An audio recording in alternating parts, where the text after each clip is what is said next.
Well, welcome one and all to the Twister Cup. We're about to kick off into our very first final. Here we go. And we have the boys from Purple, led by Maverick, Scumbag Juju, Goose, B Walker, JJ Raids, and KS FTWEs have fallen. And KS wants to be known as KS. So there we go. He shall henceforth be known as KS. And they are against the boys from Void. You might remember I did a stream yesterday, a clan stream against the guys from Void and with the guys from Void. So we will definitely be cheering for both these teams. Got some very nice humans in them. Big fan of Scumbag Juju's work. There's General Lee. General Lee, amazing. And look at this. You can see straight away very different strats here from what we saw in the Asia Twister Cup qualifiers. Zafallen is pushing up in the STB1 towards the top of Castilla. And we have General Lee in the M48 looking to make some use of that gun depression. Oh, he's spotted up. Now, there's a big hard push here. We've got 3-4 IS7s from the Purple Clan pushing down hard and around. And we have the very top there. You can see Teddy Ball, Cora. We've got Sodak Fury, Praetorian. They're all sitting in their C cap. And Scumbag Juju is actually trying to reset from that area there just to the left. Now, he's in the big, tough tank, but they haven't managed to do it. They are down 2 caps to 1. Juju on the reverse. Let's have a look. Juju on the reverse sounds like a basketball move. Zafallen up the top from the purple. As yet, Korak in the battle hardened, the only one to take any damage. Now, this is interesting because although you would surprisingly think that the guys from Void were in the ascendancy, it's still so early and so hard to call. You can see the light bulbs. Now, the light bulbs are going to pop all the time. They are letting you know when people are spotted in the actual tournament zone. And it's a new addition to the UI, something we're getting used to. And look, up the top there, Krekov. Krekov is having a real ding-dong battle. His Zafallen is coming out sideways, trying to get shots into Krekov. He's put some good damage in. Krekov is in pretty severe hit point distress. But I don't know if they're going to get any shots into Zafallen without pushing up around onto the top. They're both spotted. You can see they're both spotted. There's 2 spotted on each side of the map. B Walker is not spotted yet. Now, he is lurking down there. He's spotted now, and he's just missed that shot. Krekov wanted to come around the corner, get Zafallen. Zafallen is looking, he's absolutely looking in big strife. Excuse me as we go for a little bit of the magic juice there. Whoa, I love the commentary stuff. Krekov is still in hit point distress, but the problem is Krekov's in an IS7 and they're 2 caps up. So the boys from Purple, they're going to have to do something here because the clock is ticking away. 672 versus 508. Juju's pushed around. Where's Juju gone? Oh, we've got a new push coming up on the left here. Maverick and Juju are both spotted. Oh, everyone's getting spotted here. It's all happening. There's a lot going on. Suddenly the map's starting to open up. The boys from Purple are making all kinds of moves. Juju is up the top. Let's follow Juju in the tilt. There's Praetorian, lovely bloke. Both of these guys. It's a pity we can't have 5 different teams going through to Minsk, but we just can't. Juju's pushing up the top in the purple. It's going to be big. Maverick, it's all happening there. They're close. They're only 200 points away. The guys from Purple are pushing hard. Now, they are in the ascendancy hit point-wise by a couple of K, and no guns have fallen yet, but there's absolutely a time frame on this. Juju's pushing hard in the Praetorian, and he has to get down into this cap, and that's exactly what he's done. He's going to try and cap it, but Sodak Fury is unspotted on his left in the E4. There he is. Juju's noticed him. Oh, big reset from Sodak. Oh, it's going off like a frog in a sock. Where is Krekov gone? You little monster. Krekov has fallen down off to stay alive. He is like the troll Billy Goat Gruff under the bridge, pushing around in the top. Oh, they're resetting and they're trying to take B-cap now. The boys from Purple. Gun down. Zafallen is out, obviously, in the STB1. They've got the win. Well done. Very tight. Purple were probably slightly favoured in that one, but the guys from Void fought back and didn't fight back, actually. They took a chokehold on it right from the ascendancy and let things roll. That was excellent stuff. And we're just going to do a little bit of a preview here on the stream. A little bit of an excitement there. You may actually miss the first part of that. I'm sorry about that, guys. Just working out the streaming issues here. I hope we don't miss too much of that game. Let's see. Soon as it allows me to go live, we've got a 4-minute delay on this stream, and that is exactly why there is a delay on the YouTube stream starting. So let's see. We should be live on Twitch at the moment, just waiting on YouTube to sync up. It's been a bit torturous, the old YouTube. Come on, buddy. Come on. Come on. Sync up. And we're going to have a look and actually try something brand spanking new out here. Oh, goodness gracious me. It'd be nice if YouTube just behaved itself. We've done so much work to get this thing going. And if YouTube could just come to the party and actually... Here we go. It's going to start any moment now. Come on, YouTube. Well, big numbers there. Let's have a look from the guys from Purple. 2,361 for the guys from Purple at the top from KS in the Object 268. And then we had the guys from Void. We had Beamer 08 with the T57 Heavy. But you can see only 3 casualties there total, which is completely different to how we were expecting that one to go. There was a big push at the end, but they just managed to maintain that little bit of a stranglehold on the caps and got the job done on points. Really good stuff there from both sides. And we're ready. Now we're ready to go again. Oh my goodness gracious me. YouTube is absolutely thrilling at the moment. For some reason, it will not accept the stream.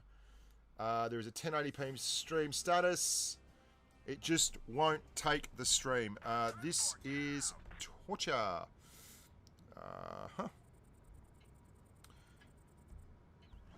Right, so here we go again in the second. And we've got JJ Raids from Purple. Now we've swapped spawns here. Absolutely swapped spawns. Don't know what's going on with that stream there. It will not sync. It just won't sync. Just 1 second while we have a quick chat to our technical assistant.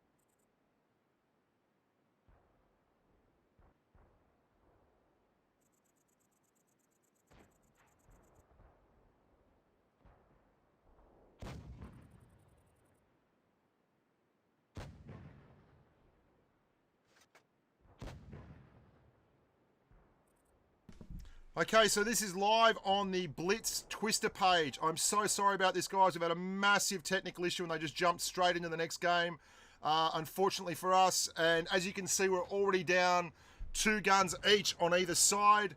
We'll have to sort that out after the next start. You can see here, Purple Zafallen, he's pushing around that corner. And the boys from Void are down 3 tanks to 5. Looks like this one could be a comeback, so we're going to have a 1-all and go to a third rubber. Now, KS in the Object 268 is very, very low to hit points, and Maverick is pushing around the corner into Sodak Fury, absolutely making sure that he protects their hit points, and they share the hit point pool of their very injured teammate. You can see 52 hit points. What a tough gig, that roll there for the boys from Void. And Purple are now going to push up and just basically clean up the mess here. Unfortunately, guys, I'm so sorry about the stream. Just a few difficulties. As soon as we get a couple of minutes, we'll sort through those. If you're watching on my channel, bad luck for you. This is going live on the World of Tanks Blitz channel, but for some reason, it is not popping live on my channel, and I don't really know what's going on there, but we'll sort that out in very, very short order. And there is near the last one. Just Beamer to go now. As we go back and we look at Beamer, live, large and loud. He's done his level best in the Leopard 1, but unfortunately not been able to pull off what would be an absolutely heroic last stand. Probably just going to soak up some damage here, try and put one into JJ Raids. As you can see, Goose is pushing around.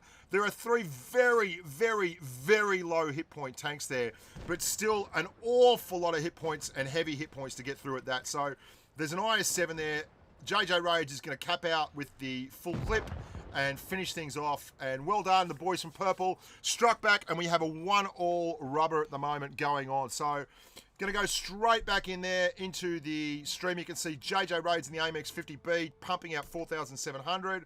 I'm going to click ready, and then we're going to attempt to sort things out here. So I'm just going to mute myself for a wee bit, boys and girls.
And we're off again, and it's going to be the final decider. Very, very important matchup this.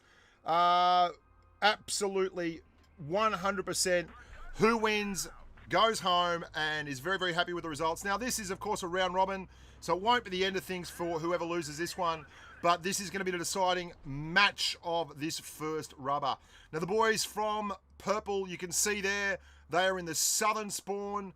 We have the guys from Void in the northern spawn, and it looks like we're set for a collision course as things erupt towards that northeast corner of the map. So this is going to be very, very, very interesting because we are not going to be playing clockwork here. Everyone going around the corners, 2 spotted, General Lee, the Leopard 1, 3 spotted for the guys from Purple, so everyone knows where everyone's going here. We've got a 5-tank push to the top from Purple, the 268 hanging at the back, and we've got 2 in the middle going for the B cap. Absolutely solid as a rock. This is going to be very interesting. No one with a cap yet. The guys from Purple attempting to cap B even as we speak. Not sure if they're going to get it done. They can't get it done. They've got to pull back because there's the E4, Sodak Fury, and Beamer 08. Absolutely rock solid there in the middle. No one able to take C. Can they move one of these M48 or the T57 of JJ Raids and go and sneak A cap as well? If the boys from Purple can cap B, they can just play defenses up the top, and it will be absolutely fantastic. And that looks very much like what they've done now. Is JJ Raids or Zafallen going to move back and cap A? Or are they just going to hold on to the 1 cap lead they've got and support the boys over here on the right? We've got B Walker, Maverick, Goose. Oh, it's all happening here in the middle. Absolutely amazing.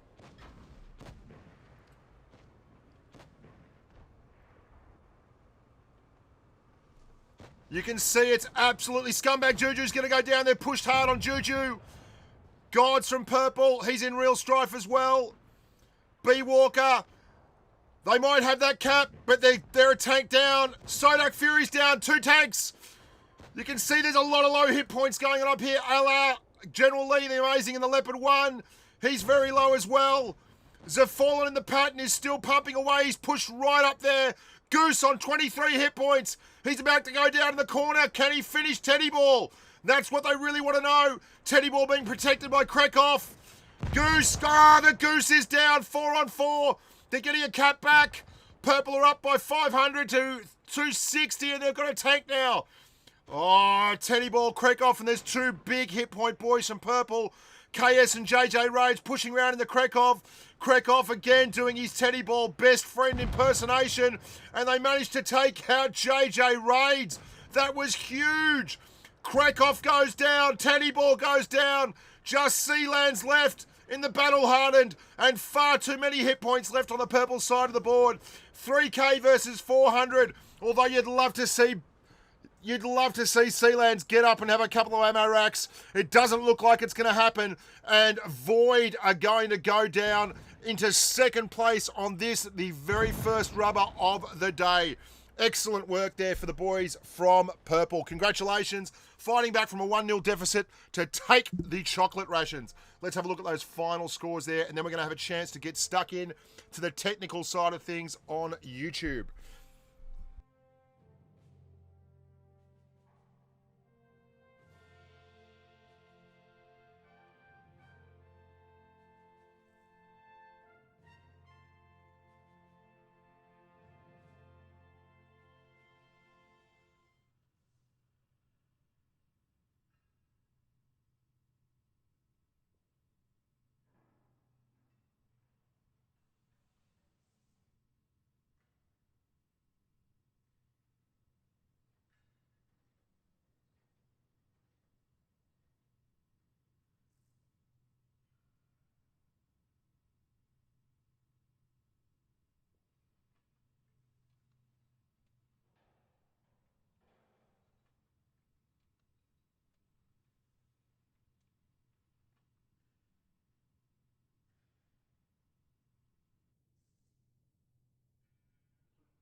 So we're back now. My YouTube page is back. Oh, what an absolute nightmare. So we're back now, guys, on my YouTube page, on the World of Tanks Blitz live YouTube page. We're back with absolutely everything. I have absolutely no idea. So it must be best of 5. It is best of 5. I knew it was best of 5, but I was completely panic-stricken. No longer panicked. Everything is working. Finally. You don't want to know what's going on in my life right now. So here we go. We have the boys from Purple up 2-1. It is not, in fact, a best of 3. Everything is 100% working. Can't wait to get involved. The boys from Purple up 2-1. We're following Maverick in the battle hardened, who's just having a sit. He's decided he wants to get involved now. Good job, Mav. Love it. So let's just relax, sit back, and we've got plenty of tanking to come your way this afternoon. You've missed maybe a match at the start there, but everything's going to be okay. We're on a 4-minute delay, by the way, so if it seems like things are happening in the future, that's why. You can see straight away the boys from Void have gone the exact opposite to the first matchup. Big change up here on Canyon. Big change up. Krekov is at the back in the 215B. Now, that is not exactly a tank I would have thought would be suited, and he is spotted, and he's very, very isolated. He must have some good support over there, but Maverick and the boys are pushing up into the middle. Each side's got a cap. This would be confusing for the guys from Purple because they can see Krekov. Krekov's getting flogged already. He's down to half hit points. He's much lower than that. They've seen an isolated weak spot. They are going to push up. Goose is going to finish him. Krekov from Void. I don't see the support. This looks like a big error for the boys from Void. Krekov is right at the back. They're pushing around to try and help, but too late. They're a tank down. Praetorian's pushing across. I don't know if he was coming to help Krekov, but all he's done is isolate himself again. With 3 IS-7s, we've got B Walker, Goose, and Scumbag Juju. KS at the back in the 268, and JJ Raids in the 57 Heavy. Now here comes the move from Void. They've come right over the top, and they have really isolated Zafallen and JJ Raids. They could go 2 tanks up here if they're lucky. There's 1 down, 2 down. It's a trade, and they weren't looking for a trade. They were looking for a win. 5 plays 4. The hit points are definitely in the favour of purple. They haven't taken out much of the big boy contingent. We've got 3 IS-7s and a full 268, 4 IS-7s. They say from Russia with love, and they are absolutely spot on. Goose pushing across, just tempting fate, going out sideways with the pike nose. Korak was on a reload. Everyone on purple is spotted right now. Everyone on void is spotted right now, and they are going to finish them. This absolutely looks like purple are in the ascendancy. Lots going on, but only one left, and that is my good mate Sodak Fury around there. Really tough move there at the start. Very, very tough. The guys from purple were all over it.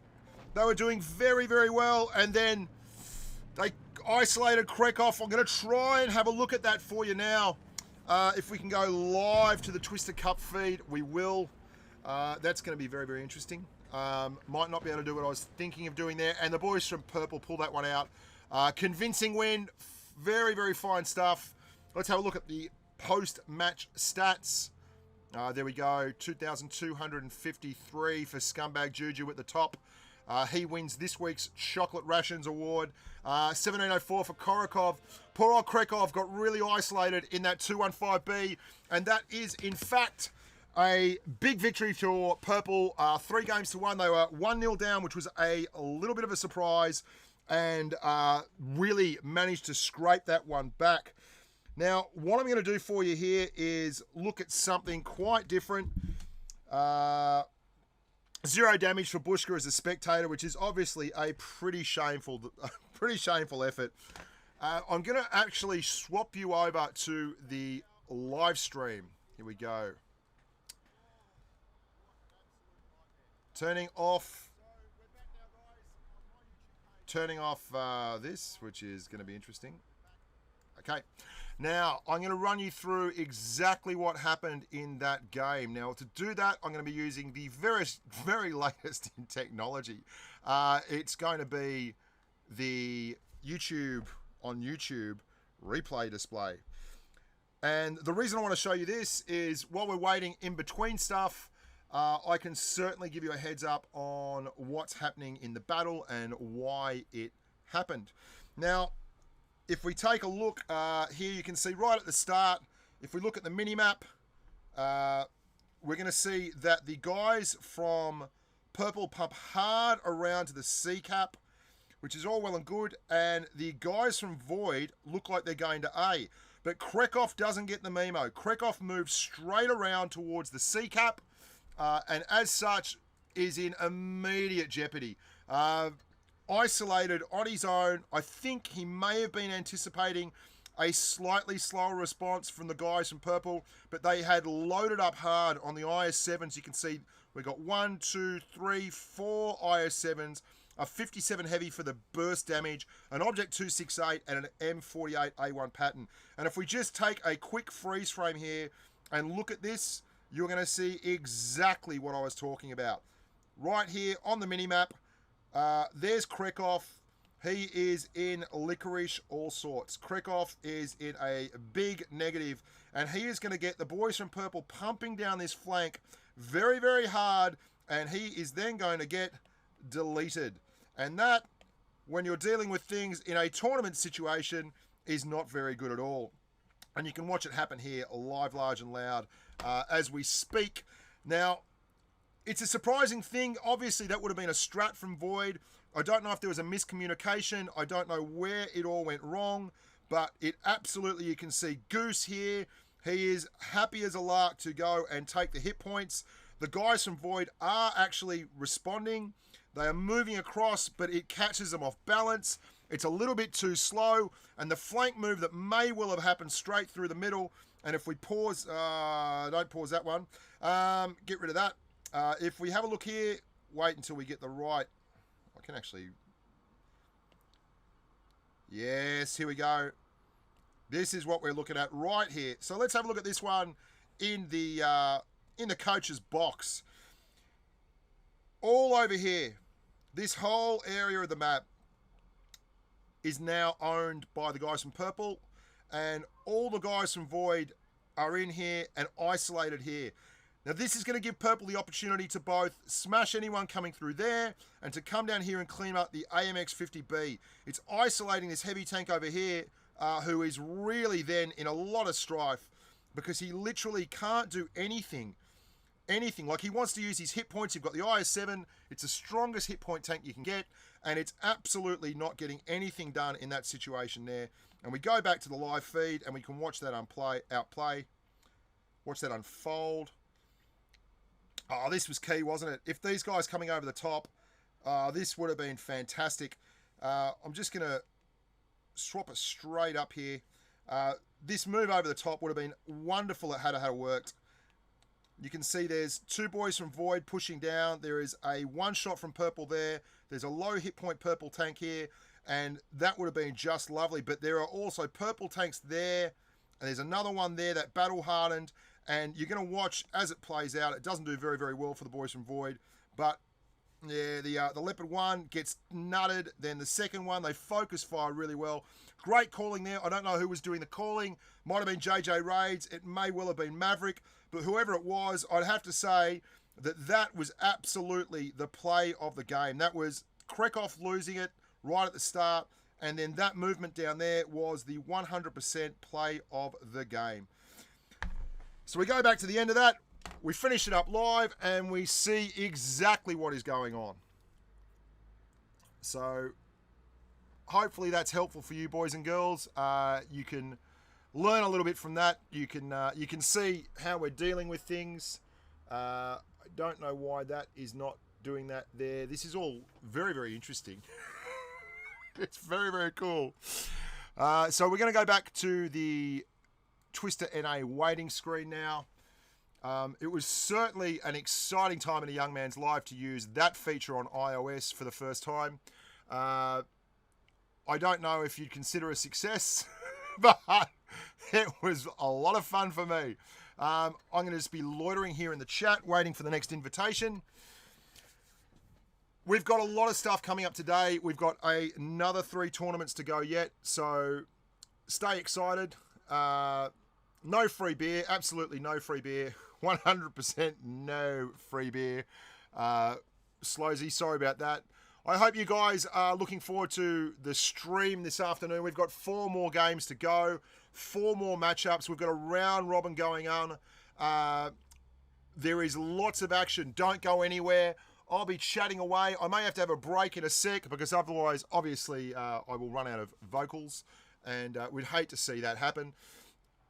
It's been a really interesting introduction to the Twister Cup so far. I'm trying out some new stuff. You've seen just there the iOS 11 markup option, so I can talk you through things in the coach's box. I don't know that anyone's ever done this live on a Blitz stream before, but it's sure as hell happening now. And we're going to be very, very excited to see how this works out. I'm going to take a short break here, boys and girls. I'll be right back with you. Don't go anywhere. Bye.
So I'm back, guys. We've got a bit of a wait before the next tournament kicks off. The next part of the stream kicks off.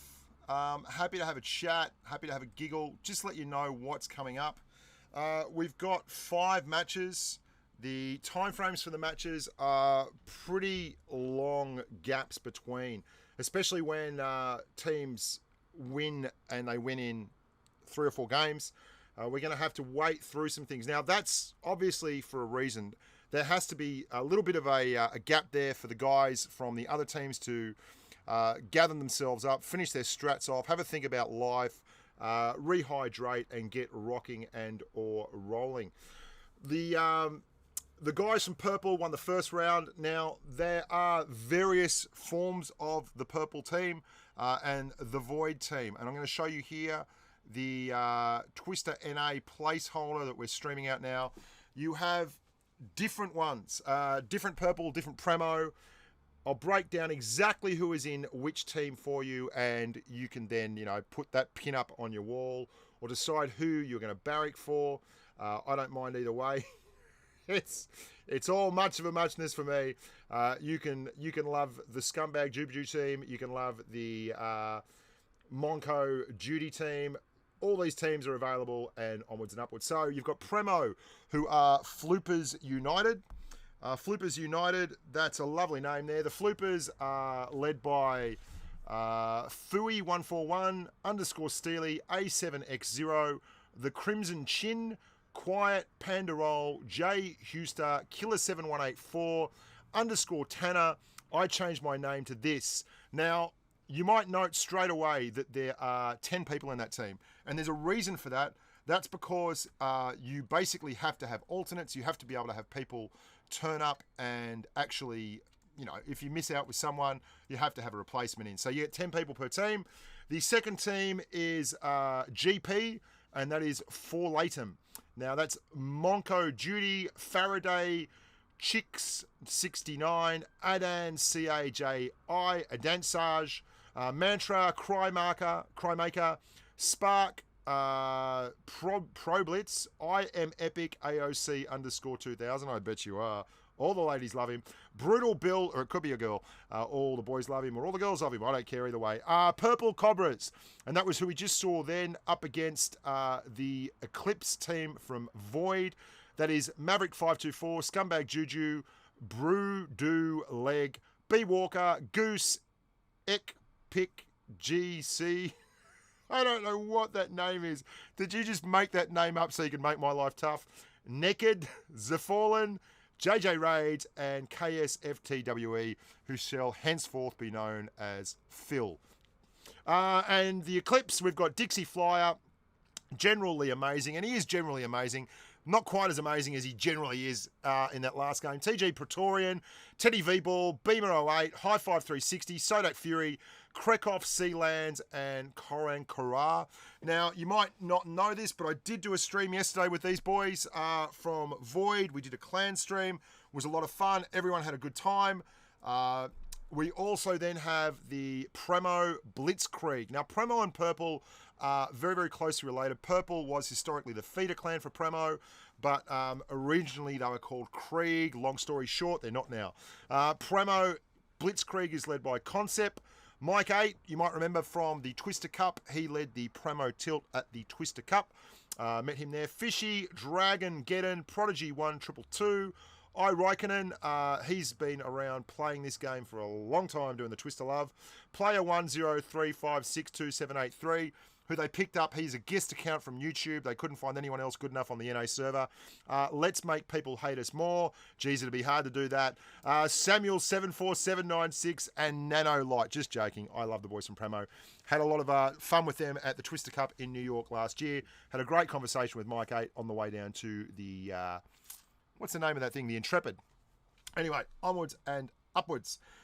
Next up from that team, we have the Purple Pythons. Now, the Purple Pythons are another branch of that huge gaming conglomerate that is PRAMO and Purple. And you might notice here, there is a definite trend towards this PRAMO-Purple relationship, because these guys are probably the premier, not probably, they are the premier tournament clan and tournament organisation on the NA server. And if these guys don't take out a Twister Cup spot, it'll be a bit of a boil over. But you saw there in that first match with Void, there was absolutely no problems with that whatsoever. We have in the Purple Pythons, we have Praetor, bit of a Roman thing going on there. Praetor, Carrot Panda, Forgotten Fox, Dark Air, Waffle, Dancing Queen. You are my Dancing Queen. Young and talented and so glorious. Doomy, Aris, Brianna141, and Young Old Sack. Young Old Sack. Say that 3 times fast. Then we have PRAMO, LoveUsMore. There's a whole theme here. Recognize that they need to be loved. I don't know. I just don't get it. And PRAMO, LoveUsMore is Big Papa Bear, RZ, PRAMO, Spammer, Tigray, Sun Bunny, Windforce, NA_Twitch, Pandageddon. I don't know what you want me to do with this next one. This is 728437423724381952.00. Let's just call him Frank. Good on you, Frank. Bellamore73, FedXman_Tom, and Crimson MG. Now, Purple Vipers, that is a second purple team, a third purple team. You'll see there are 3 purple teams, 3 PRAMO teams. Chipotle's Life 23, good mate of mine. I know him pretty well. He's a great bloke. Chaos W, Let's Make People Love Us More. I don't know. He might be Let's Make People Hate Us More's best mate. Nightmite, Red Sniper 77, AP Triver 374, Virgo X, Not Grey Wolf, High Power, and Z Unicum Kid. Deep breath. Everyone, deep breath. So there you go. That's exactly who you've got going on there. Now, we've got a lot of people running around in the stream at the moment, and I just wish I could give you a lot more entertainment, but, well, maybe I can. Let's give you some more entertainment. My Cherie Amour, brighter than a summer's day. That's not entertaining, Bushka. That's being a clown. So, we won't be doing that. Don't worry, if you came here to watch the tournament, I will not subject you to me yodeling and streaming and chortling my way through the world. Instead, I will have a quick chat with the tech support crew, make sure everything's going along fine, and be right back. Now, before I do, I'll put the right thing up there. I might actually replay that last match so that everyone can get another look in at what happened. I'll replay the first match, in fact, so we can all see that going on. There we go. I'll just let that one out there so you can all have a squiz at that. And then I'm going to put you on mute for just a second.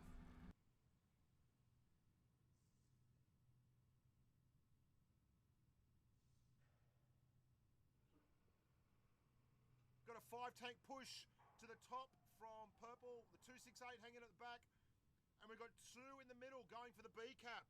Absolutely solid as a rock. This is going to be very interesting. No one with a cap yet.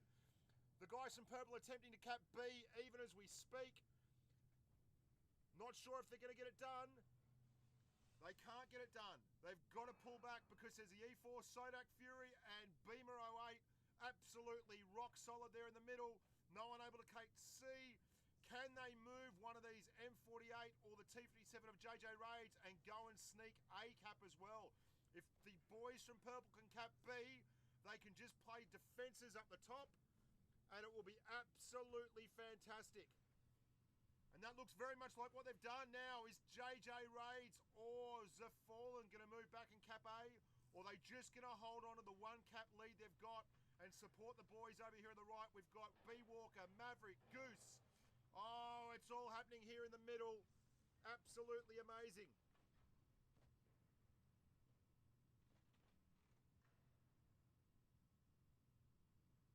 You can see it's absolutely scumbag. Juju's going to go down there, pushed hard on Juju. Gods from Purple, he's in real strife as well. B Walker, they might have that cap, but they're a tank down. Sodak Fury's down, 2 tanks. You can see there's a lot of low hit points going on up here. Ala, General Lee, the Amazing, and the Leopard 1. He's very low as well. Zafallen in the pattern is still pumping away. He's pushed right up there. Goose on 23 hit points. He's about to go down in the corner. Can he finish Teddy Ball? That's what they really want to know. Teddy Ball being protected by Krekoff. Goose, the Goose is down, 4 on 4. They're getting a cap back. Purple are up by 500 to 260, and they've got a tank now.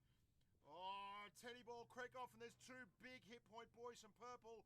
KS and JJ Raids pushing around in the Krekoff. Krekoff again doing his Teddy Ball best friend impersonation, and they managed to take out JJ Raids. That was huge. Krekoff goes down, Teddy Ball goes down. Just Sealands left in the battle hardened, and far too many hit points left on the Purple side of the board. 3K versus 400. Although you'd love to see Sealands get up and have a couple of ammo racks. It doesn't look like it's going to happen. And Void are going to go down into second place on this, the very first rubber of the day.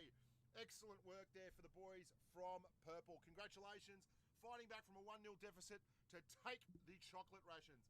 Let's have a look at those final scores there, and then we're going to have a chance to get stuck in to the technical side of things on YouTube.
Now, just to give you guys some idea on what's actually going on here, you can see we're on a 4-minute delay. I've got the stream chat on YouTube there, so I can actually talk to people. I've got the main channel here where I can view everything that's going on, blah, blah, blah, blah, blah. I've got snacks, I've got a fan, and this is the man cave upstairs. This is where the Twister Cup is coming live loud. There's the strat. It's all happening here, boys and girls. Very, very exciting times. We're about to go back live very, very soon. I'm going to pop the placeholder back up here on the good old ship, whatever you like to call it, and then we'll move right along. I thought that might give you a little bit of an insight into exactly how I'm like sitting up here in the sweatbox doing everything I can to make life better for you humans, to give you a better product. I've invested a lot of time in this, a lot of thought, a lot of effort, and it's today is really the day when we find out whether it's all going to work and come to fruition. So fingers crossed for us. It does. I can see that there's a lot of people in the YouTube chat who actually are wondering how I do that. We're on a 4-minute delay. So what's going on at the present is I have my iPad set up on the actual stream, not on the stream, rather. I have my iPad set up here attached to my iMac, and it is running the stream so I can watch things happening, and then I can use that markup ability to do the coach's box stuff. Yeah, all pretty cool.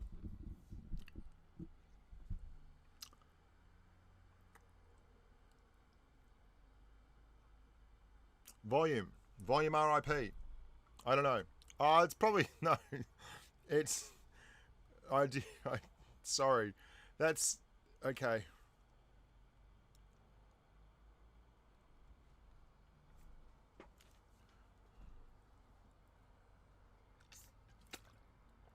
Yeah, basically, we're going to be, just, there's a lot going on. Let's open some, let's open some, here we go. This will be exciting. This will be exciting. Let's open some containers live on stream. All right, here we go. Standard container we get.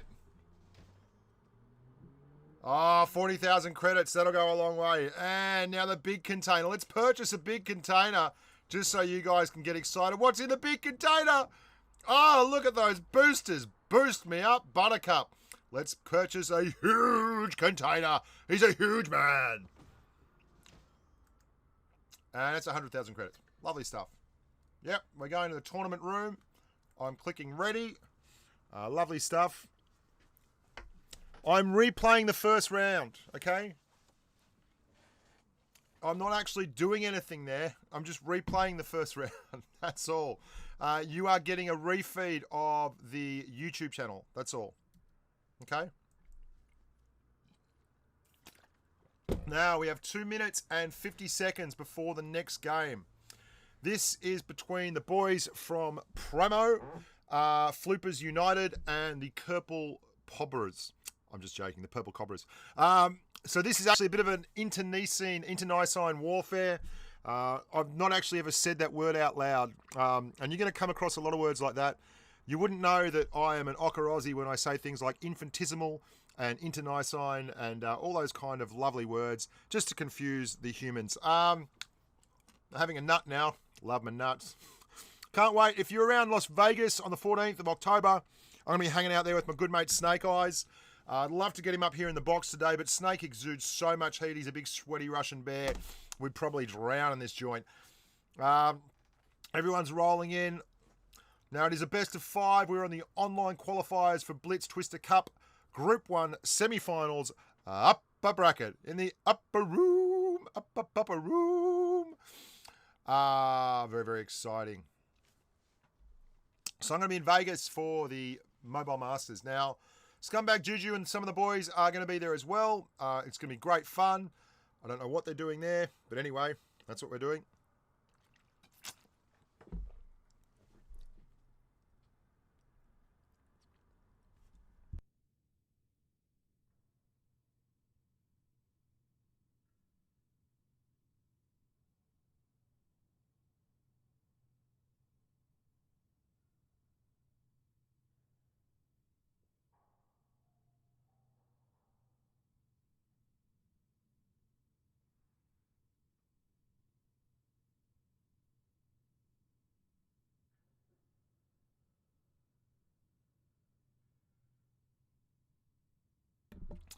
So I can see a lot of people speculating in the whole who's going to win the Twister Cup thing.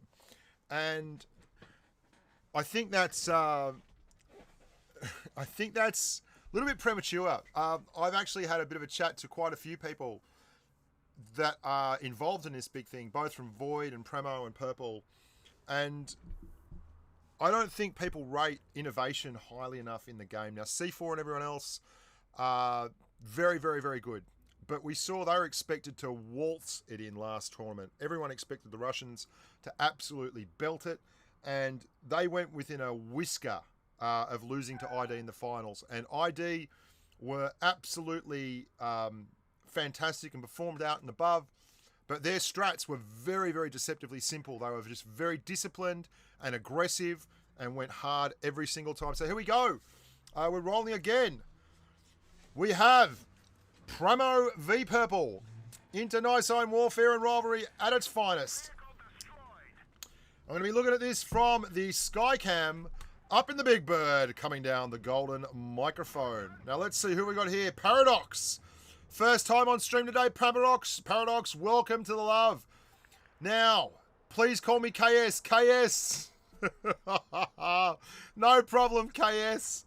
It will do. I will do. KS, my name is Jeff, says Goose. And Jeff loves it. Can't get enough of it. There's the Jeff underneath.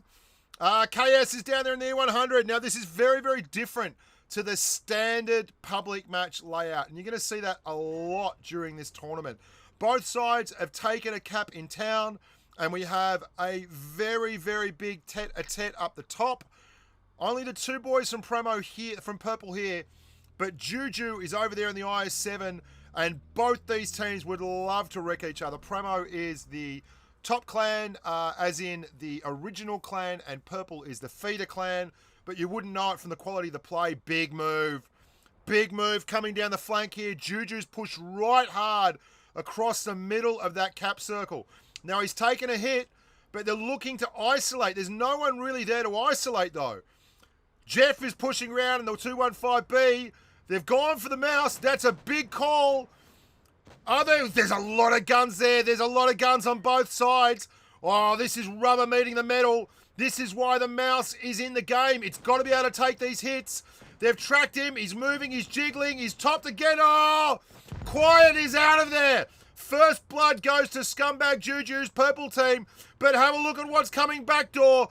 Juju, good night, sweet prince. You are out of there as well. It's 1-all. How are they tilting around here?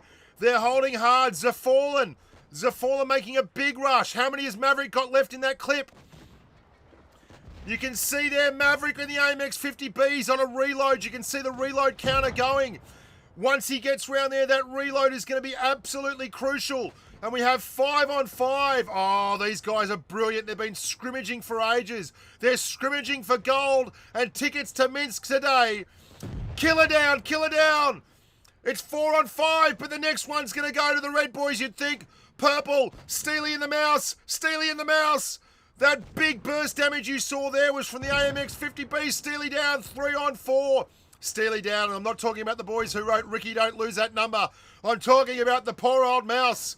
It is 4-on-3. Purple are looking in the ascendancy. PRAMO has to be the next to strike. Absolutely happening. There's a 3-tank push coming for Fui. Fui, oh my, from PRAMO in the STBs, trying to get out of there. Big reload from Maverick. Oh, they've got Paradox. There is absolutely no denying that the boys from Purple have run that one to an absolute perfection. Really real. You. Oh my, there's a little bit of love between these guys. They've scrimmaged before. I changed my name. He's not going to give this one up easily. He is going to the back. There's Maverick.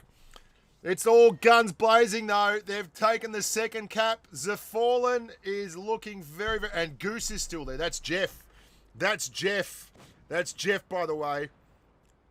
Oh, nice work there by I changed my name. He's double tapped Mav.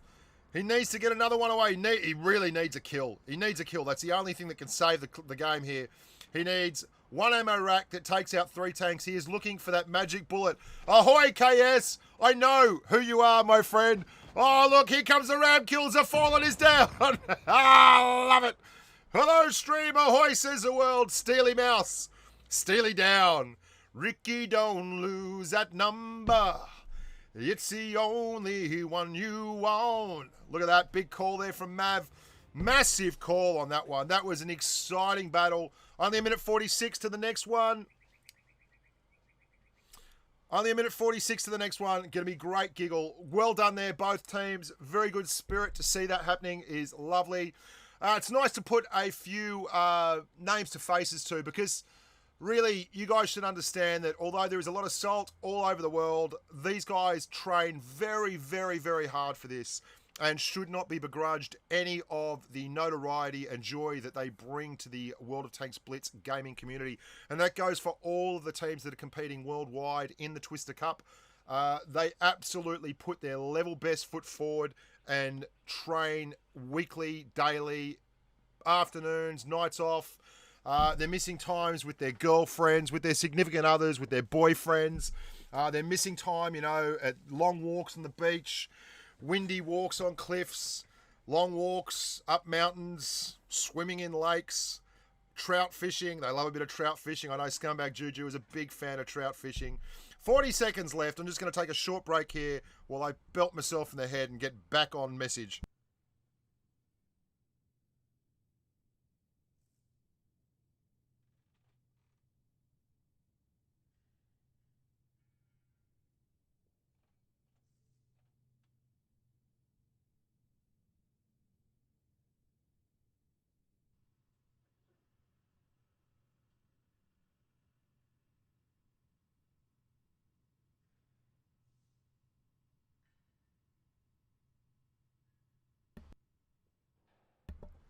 So we're back. Now I'm going to try and calm down just a little bit because it's very hot in Australia.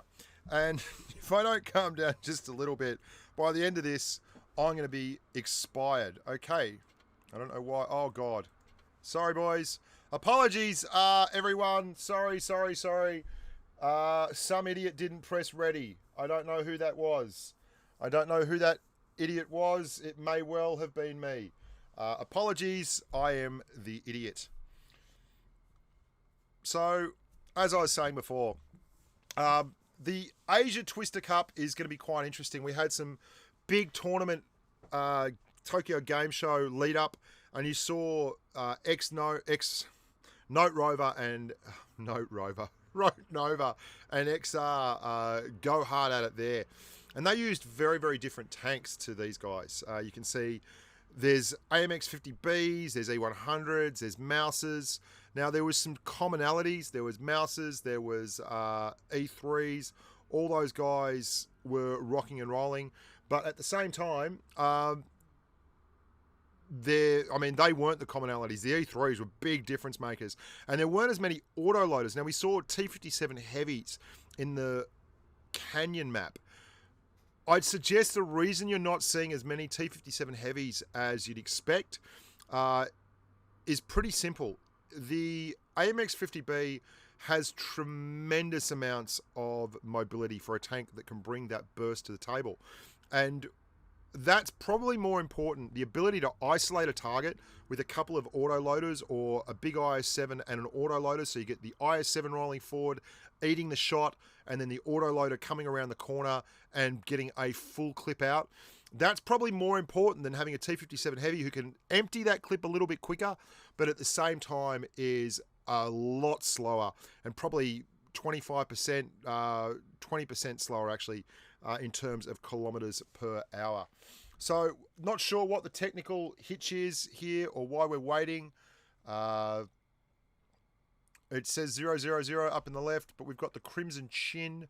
I don't know. I think... okay.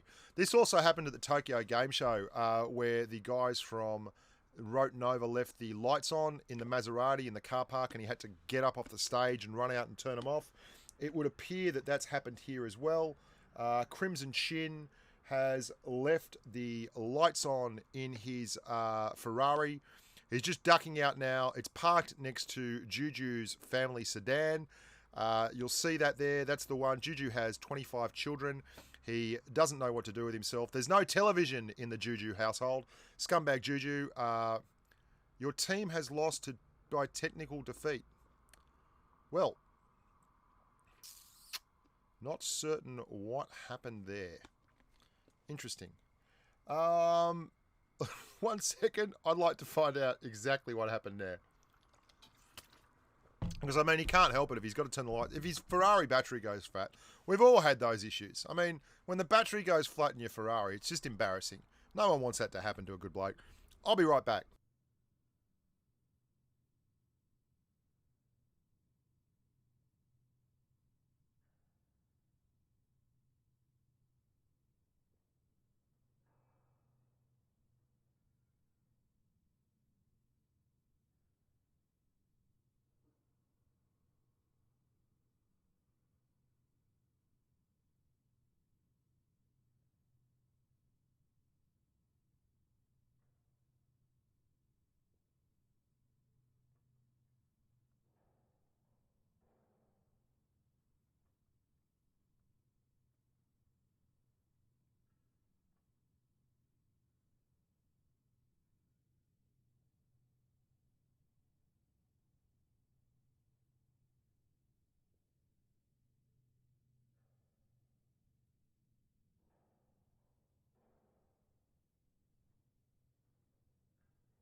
Right, so it looks like the starter is getting them loaded up again here into the barrier for the first race at Warwick Farm. Oh, hang on. I'm not a racehorse caller. I am, in fact, talking about the Twister Cup, ladies and gentlemen, and we're off. Woo! Now, I'm going to have to calm down the commentary just a touch because in New York, when I was losing my bananas on a consistent basis, I had like underlings bringing me water and patting me on the back and just generally fanning me with palm fronds. And today, I don't have that going on. I missed that. Did someone talk to me? Oh, there's Jeff. There's Jeff in the IS-7. Juju, you can see 1, 2, 3 IS-7s. Let's have a look at the strats. These guys scrimmage against each other all the time. Very, very big push for the corner here, and they've been ready for it. Killer 718 in severe, savage hit point distress. Oh my goodness, he's down to 330. And Scumbag Juju, who pulled the same joke on the other side, is down to 962. So obviously, that A cap is absolutely important. Absolutely vital, that A cap. Now I'm going to get confirmation we are still 1-0 to the boys from Purple. Oh, watch your language there, Killer 7. Oh my goodness gracious me. All reported. Oh, here comes the Fallen in the Leopard 1. He's going to look for a big push. Maverick and Goose. Jeff in the IS-7 down low. Oh, he rolls him to 10 hit points. How would you be? Fallen's desperate to take that one out. There's a grill back there. Can we have a look at the grill? Is he looking down? No, he's not. He's not looking down at Fallen. He doesn't, in fact, have a shot at Fallen, but Fallen has lost a lot of hit points. And you can see Steely from PRAMO has nestled his mate Killer 7 in behind him, and he's using that massive IF-7 hit point frame and armor profile to take some shots, but he's only got so much he can suck out of that tank. He's going to lose his hit points. He's down to 646. Big hit point distress here from the boys from PRAMO. Oh, Purple, the quiet man, has come in right behind Maverick and Goose. And while this has been going on, there's been a couple of caps for Purple and a couple of caps for PRAMO, but we have lost Goose. He's on 22 hit points. One tank down. Killer's about to go as well. You'd have to think Killer's gone. Killer in big strife. He's down. 2 tanks down. 1 for the Goose. Scumbag Juju's low. Maverick's low. Fallen's low.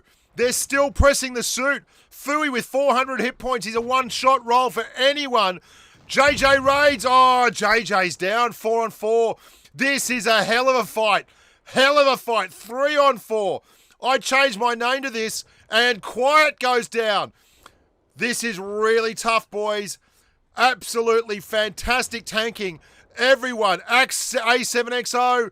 He's in between a rock and a hard place, and the rock's name is Fallen, and the hard place is B. Waka. Oh, they got him. They got him. Only 2 left now. Unfortunate. I changed my name to this. Is the last one left alive from PRAMO. And the boys from Purple are going 2-0 up in the best of 5 elimination. And that's going to give them 2 opportunities to eliminate PRAMO. Now you can see Paradox doing his best to stay alive there. That was absolutely incredible. The key fact there was obviously that startup game where they pushed hard across the cap circle. Really, really hard across above the cap circle on either side towards that A cap. And Scumbag Juju took 1 hit, but the boys from PRAMO got absolutely smashed on the way across. They did their level best. Steely was guarding his good mate. Killer was guarding his good mate. But they couldn't actually... Oh, here we go again. I changed my name. Is refusing to go quietly into that dark good night. He's pumping around. He'll never give in. No retreat. No surrender.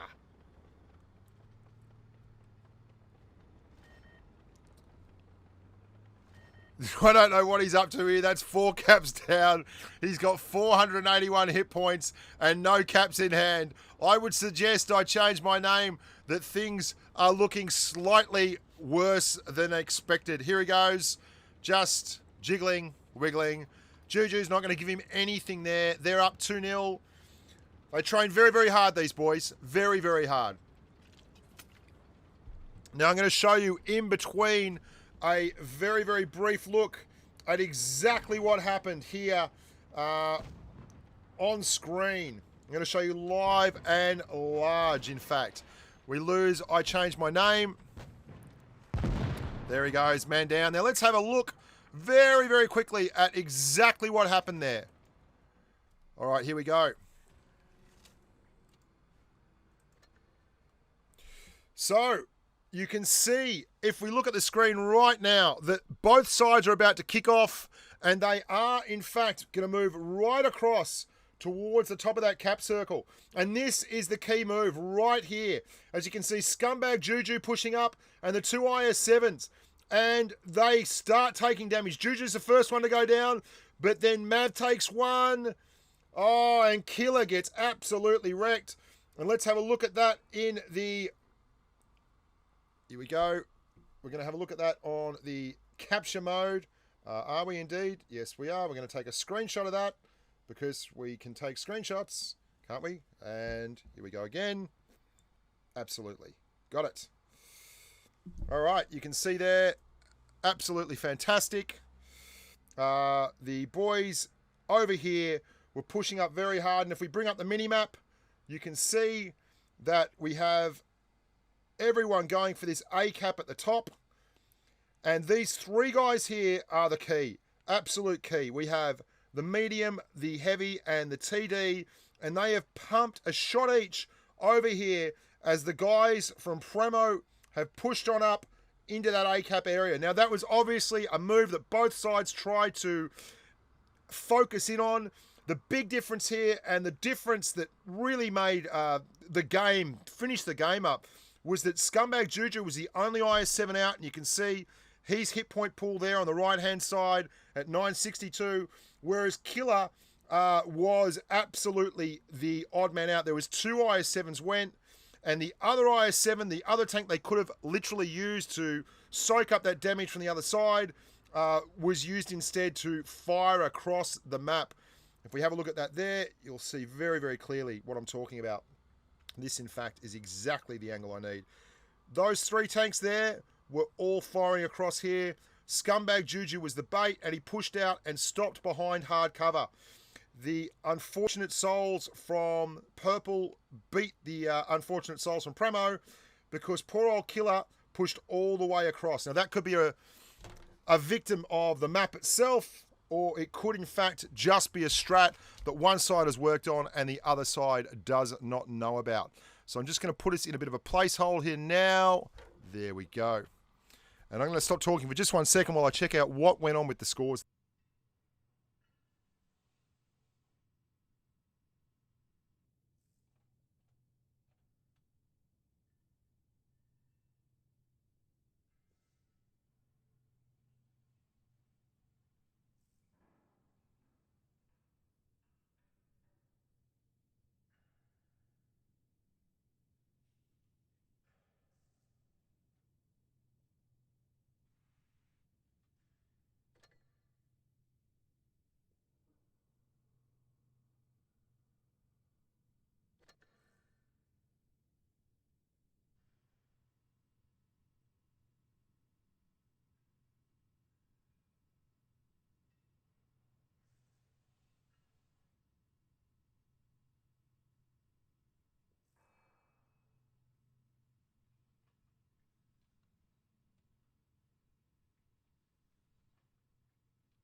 Right, so that was a 3-0 win to the boys from Purple.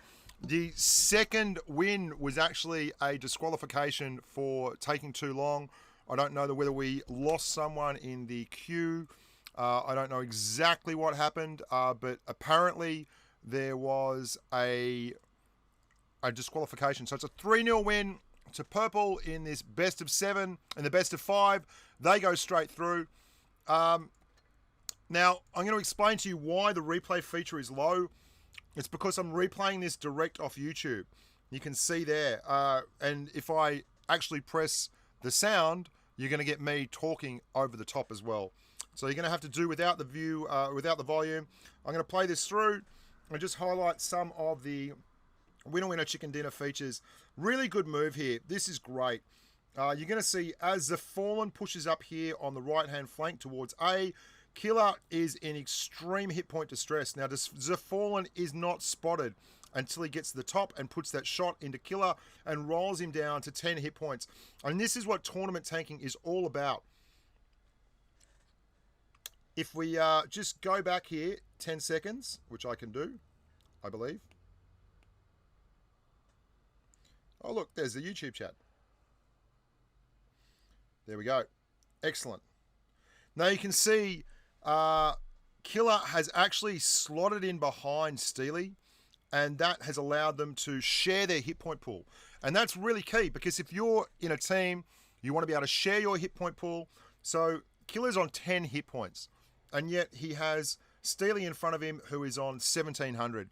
Now Steely is going to give that up, and he's basically buying time while they try to work something out, and they try and get some damage into Juju or Zafallen, either Killer tank. Just stay alive and keep putting that gun to work from Killer in the IS-7 behind. Now, it's really good play, really impressive play, in fact. The big issue they've got is that they're able to peek-a-boom. The guys from Purple are able to peek-a-boom, and I'm not sure. I should be able to rewind this.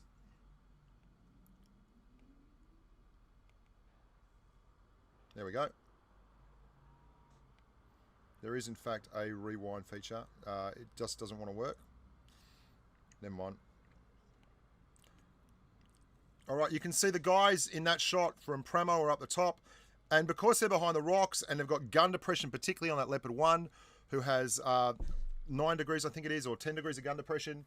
And I know these stats off the back of my head, but now I'm under pressure and I can't remember.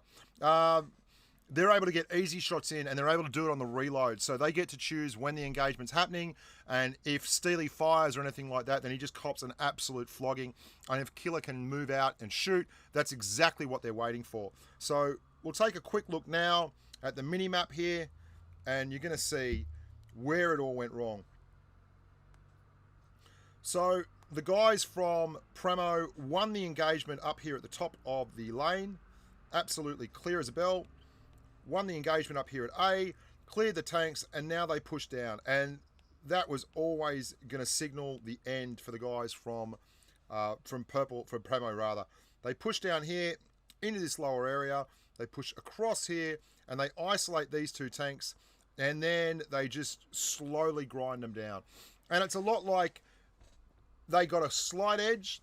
They turned that hit point distress that Killer was in into an absolute monstrous win, and they turned that flank from a liability. They didn't have a tank there. They had scumbag Juju, who had pulled up stumps, and because they were able to put so much hit point pressure on Killer and then force Steely into exposing himself to keep Killer alive, they were able to convert that into a 2-tank advantage and then basically just roll on down that flank and wreck everyone. And we'll watch that happen live here, well, in replay anyway. This is the 3-0. This is the victory game. This is the one they came here for.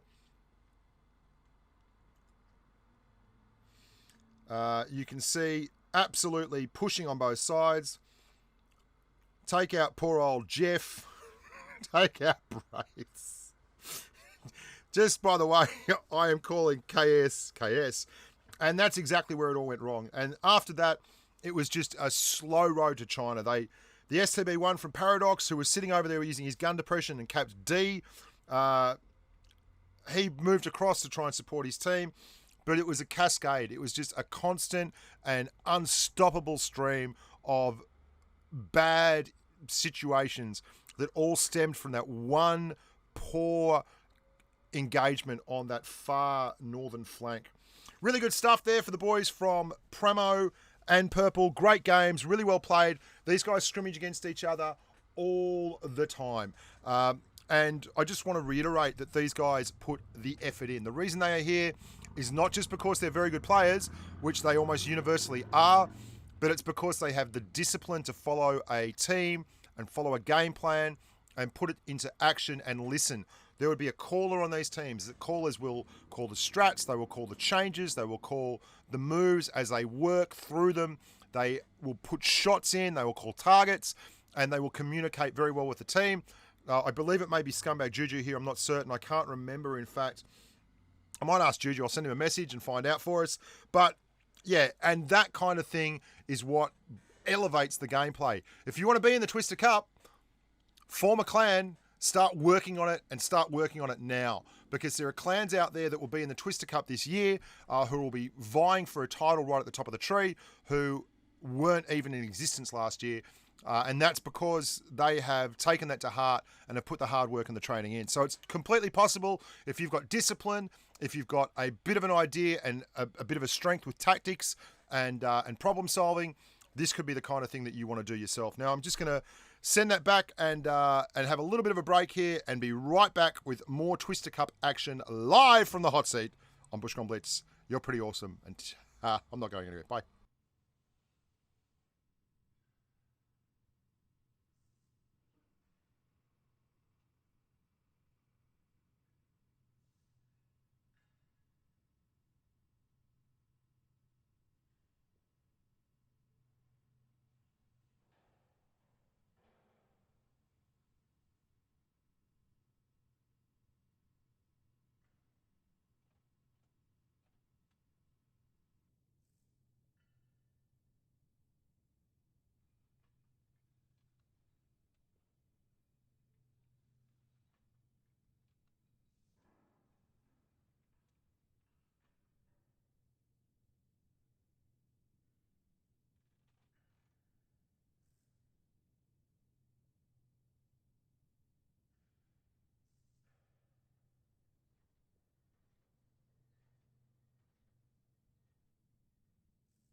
So, boys and girls, how you all doing? I'm just chatting with a few people on YouTube. I'm going to turn off the fan here. It's a little bit hot in the HQ of the Big Bird. A lot of people watching on YouTube at the moment. We're going live, large, loud, all around the world. We are currently streaming to my Twitch channel. We're streaming to the World of Tanks Blitz channel, which is pretty cool. That's the main channel. We're also streaming to my YouTube channel. Obviously, if you're watching it on my YouTube channel, you'd know that. And it's just a lovely thing to be involved with. I've had a long relationship with the game, obviously, but to be able to sit here and spending a Sunday afternoon talking to a heap of people from all over the world as they do their level best to basically win the grand prize, a shot at getting to Minsk. It's an expenses paid trip. They bring you along, they put you up in the hotel room, they supply all the hot towels money can buy, and you get to compete against other cool people from all over the world. You get to meet really cool people, not me, but other people. You get to meet me, but you get to meet really cool people too. Not old Australians. I can't call myself fat anymore, but I'm approaching it as fast as possible. And so I'm really excited. We've got another game coming up very, very shortly, so don't go anywhere. There is going to be more tanking action. I might just put a bit of a replay up of the earlier rounds. I probably won't, because you've already watched that. I'm just having a generic chat here for you at the moment. And I'm just going to check out and see when the next game will be taking place. Won't be long now. I think another 5 minutes and we'll be rocking and rolling. So stick with us for another 5. We'll be rocking and rolling. We'll be doing the business in no uncertain terms. And I'll let you know what's coming up on channel. At the moment, we have a lot of videos uploaded. I've been getting ahead of the pack and we've got some videos. I've got a Jaegeru video coming up that's very big. I've got a very, very cool... he doesn't even know it's coming up yet. I've got a subscriber replay from Dimitar. I've got his YouTube channel at the end of it, which is a really exciting one. There is a T-54 lightweight how to play light tanks video that is coming up very, very shortly. I might drop that into the chat of my YouTube channel so people can have a look at that, because I did release that as an early present for those who were wondering what was going on in stream the other day. There is also a couple of other tank videos in there about we've just done the Warhammer tanks. If you missed those, they came out yesterday. They were very, very exciting. I don't know what the hell is going to be going on with that, but it's pretty different. They're in fact remarkably different. I've got a chat about some of the lines that have come out lately, like the French lines, the American line, which is a bit of a hodgepodge, and the French TD lines, which are very, very different from the PC variants, and which are a little bit softer on the stats, and which is kind of disappointing a few people, but is actually keeping the tanks from being a little bit overpowered. My favourite tank from the new French light line is the AMX ELC BIS, or as I like to call it, the Electric Biscuit. Now that name is actually fresh from the creative mind that is my good mate Positive Waves, Big James. So hello to all you guys out there who sponsor the channel and who say g'day during the day. I'm pretty much a regular in Discord and Telegram and all those kind of things. Now, I'm getting the word that we'll be coming back very, very shortly. Just going to put you on hold here while I go and do a little bit of typing with my mates in Russia, the Minsk Mafia, and figure out exactly where we're at. Won't be long now before we're in the training room. Then I'll give you a countdown on who we're playing, who's playing against who. I'll get the names right too, I promise. Jeff. There you go. Be right back.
Now, there are people in the YouTube chat saying no silence.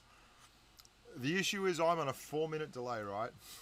So, when you want me to talk to you and you want to hear me, I'm like 4 minutes in the future. And it doesn't work, really. The chat is already well and truly gone past your question by the time we get there. It's like having trying to have a conversation with someone in deep space. I'll turn the fan off here. I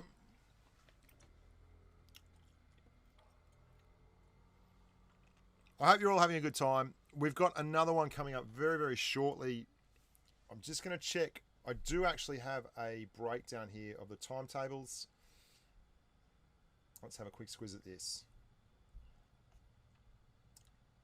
Baby, you want to love me sexy. Bow, bow, bow, bow, bow. I'm gonna do a little thing with you. So, the next match, round 3, is 8:38. Starts at 8:38.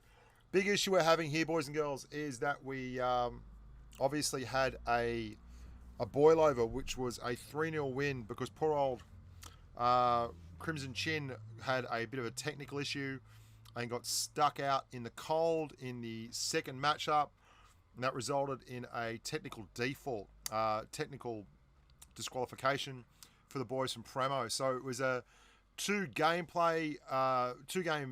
tournament for those boys, and unfortunately, with Crimson Chin not being able to get into the tournament room in time, we ended up in a really bad situation, and we finished very, very early.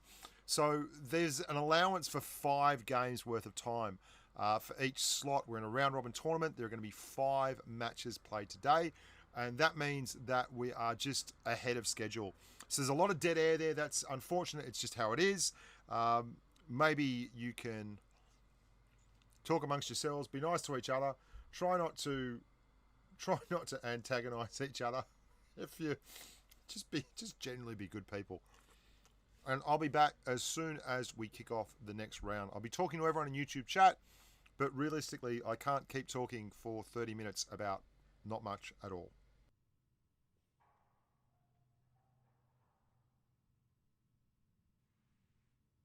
Well, I can.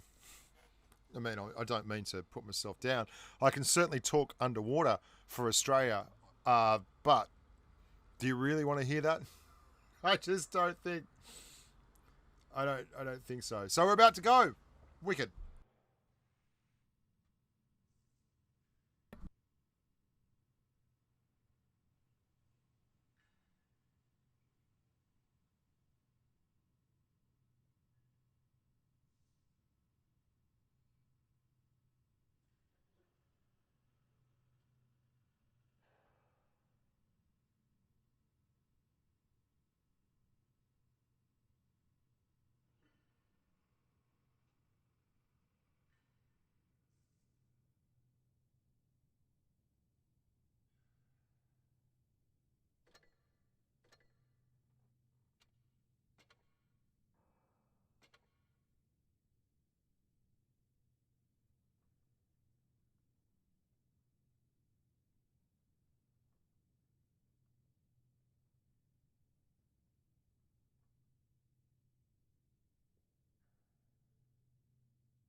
Absolutely fantastic stuff going out here on the flank. The ID Rush, they are all over it.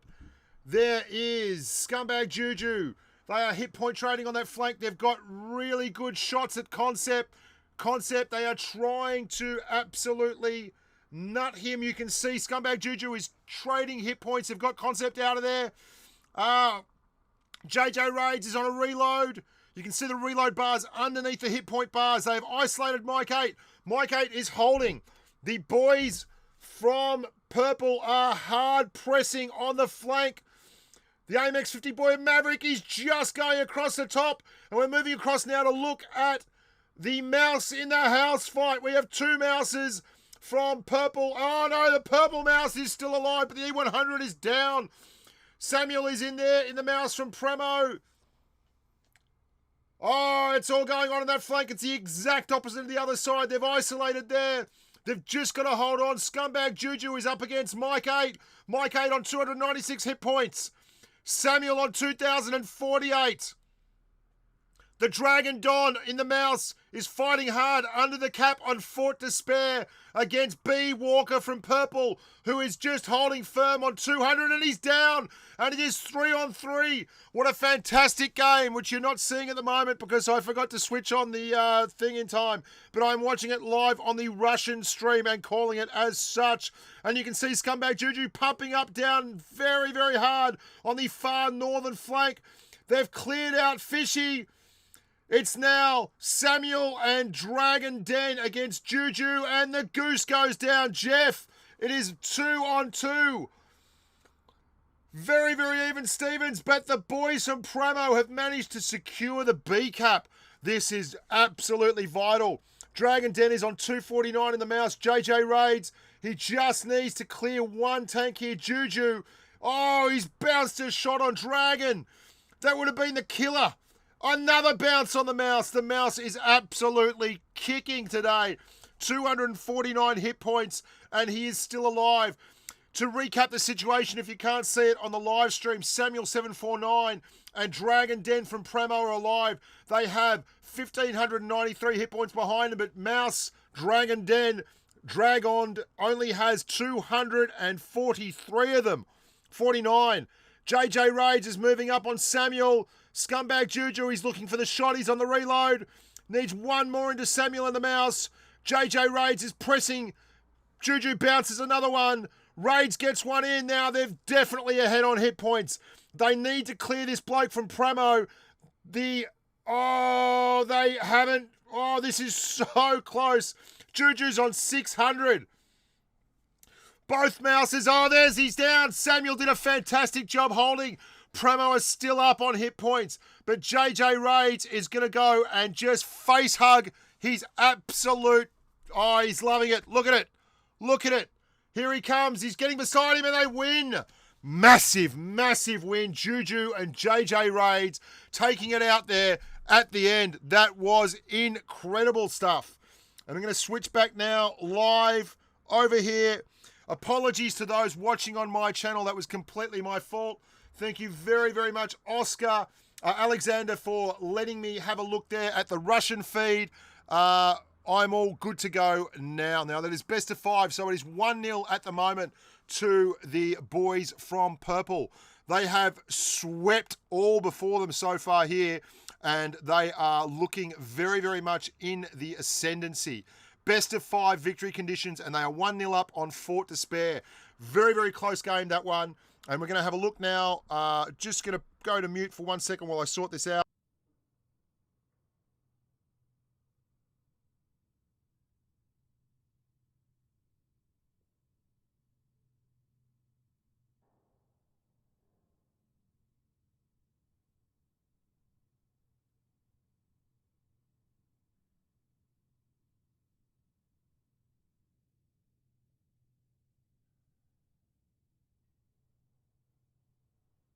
Okay, we have 33 seconds left before the next matchup.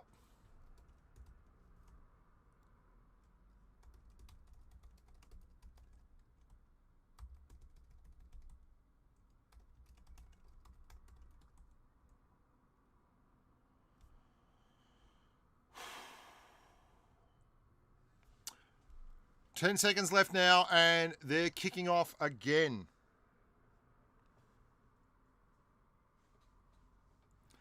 And I was an absolute noob then. That's what went wrong. It was nothing to do with technical support. It was all Bushka not clicking ready. As he takes another swig from the Justice bottle. Okay, here we go. We're on again. This time, though, we are live, large and loud. Now, Purple are up 1-0. PRAMO absolutely need to hit back. And there's Maverick. He's been killing it all day in that 50B. Let's see if we have any changes from the last match. That was a ding-dong fight. I hope we have one that's as good this time out. PRAMO pushing around again. Concept is gone for the 57 heavy. Raikkonen in the IS7. Mike 8 is nowhere to be seen. I'm surprised Mike's not in there, but there's Goose, otherwise known as Jeff in the IS7. Now they've taken a very aggressive stance.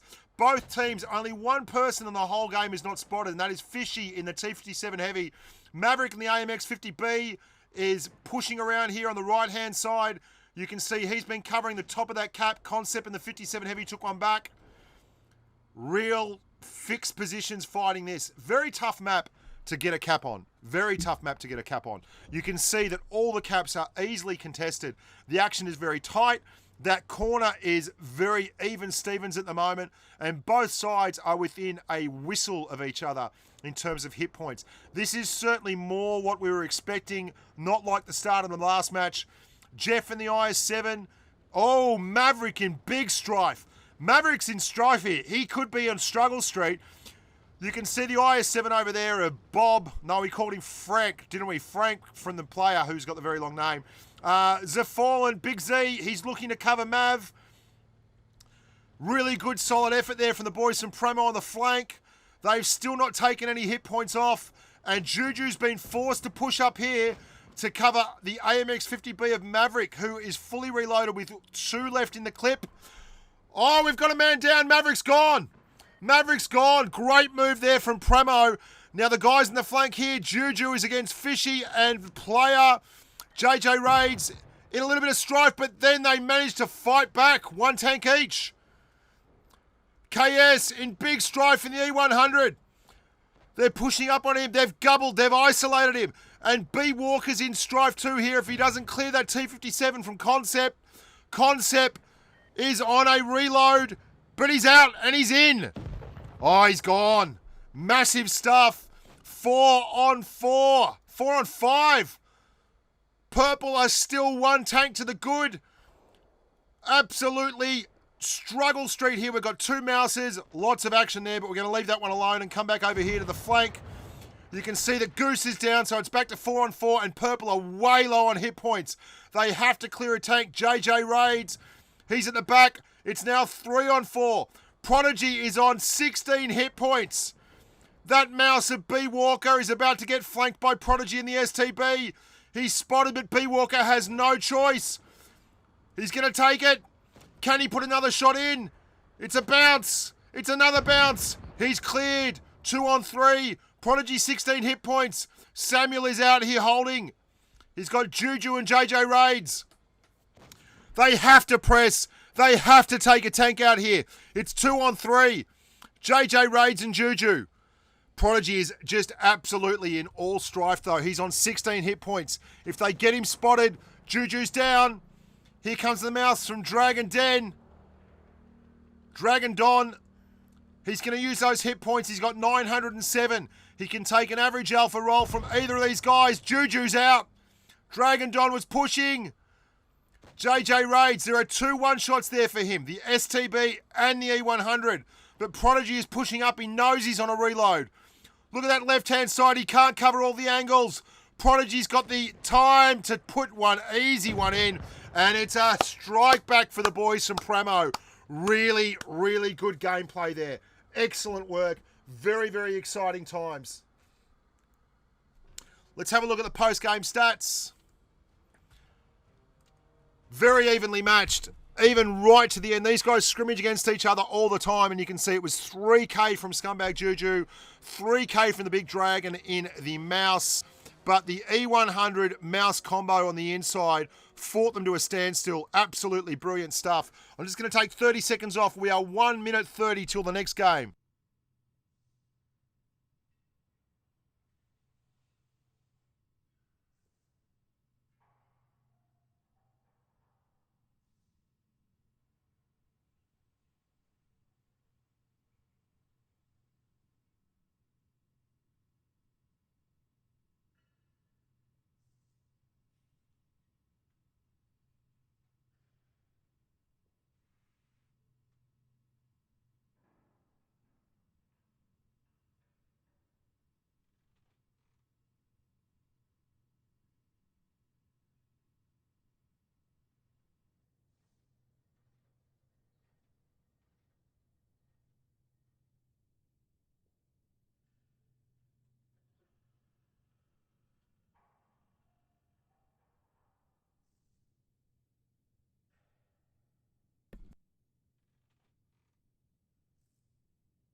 Here we go again, 7 seconds to go. I just did some really funny jokes there.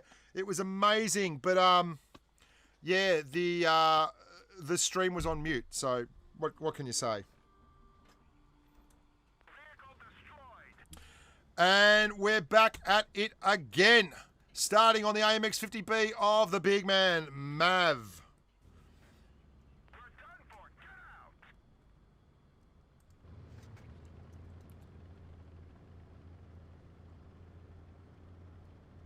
Here we go, pushing around up the top. I can't believe it. The mic was off, and because it's on a 4-minute delay, I didn't see that until it actually just kicked up now. So, brilliant stuff. That was a great call in the last game. Iroken and pushing the middle. Now, this is a completely different look to the last game. And yet, the guys from Purple almost seem to be expecting this. They are absolutely covering it in glory. Now, PRAMO has to push here. They have to be aggressive. They have to take this game. They can't afford to draw one out. If they draw this out, it's going to be all kinds of trouble. Straight away, you can see Maverick from Purple is in hit point strife. Fishy is in big problems. Fishy from Primo. Scumbag Juju is rocketing around that corner. He's seen it. Fishy's down. But they've had to pay for it with hit points on the other side. Maverick's down. JJ Raids is about to go. JJ Raids is down. Sorry, my bad. Maverick is still with us. He's at the top. He is playing a ring a Rosie with Samuel from Primo. He's bounced a kill shot. Samuel from Primo. He's got him on the reload. But then he goes down. 4 on 5. Iroken, and he's fought back, and he's fought back hard. Goose, the Jeff. The Jeff is about to go down around the cap circle. Oh, massive. The Goose goes down. 3 on 5. People hate us more. He's the low point up the top. Scumbag Juju, he's pushing down, trying to get rid of the E100. They have to win an encounter. Too late. 2 on 4, and there's no way that Primo lets this one get away. So we are going to a decider. It is going to be 2 on 2. An absolutely massive heartbreaker there for the boys from Purple.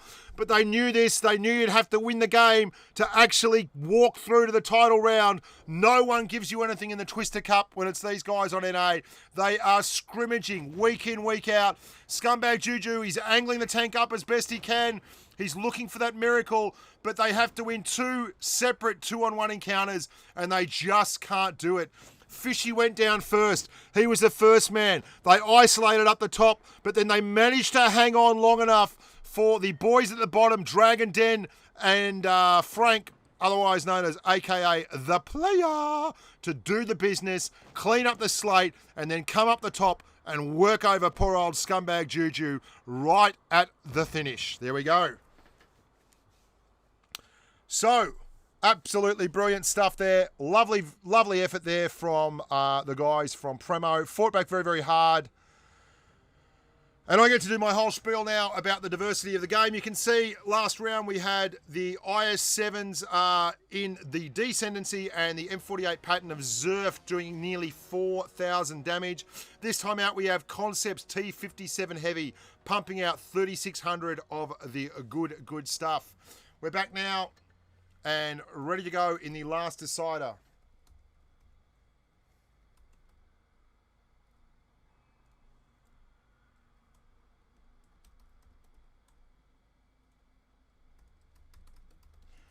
Just sorting out a few technical issues here.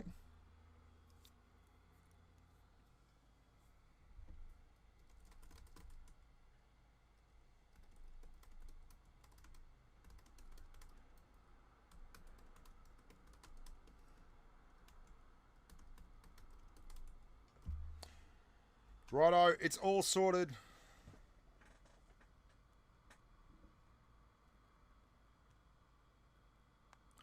And we're off in 45 seconds.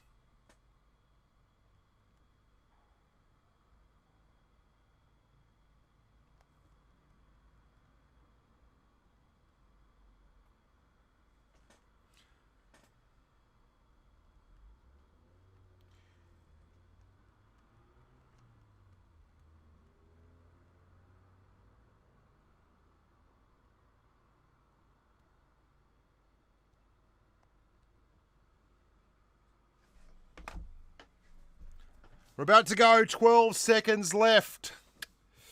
Bum, bum, ba, ba, da, ba, ba, ba, da, ba, ba, ba, ba.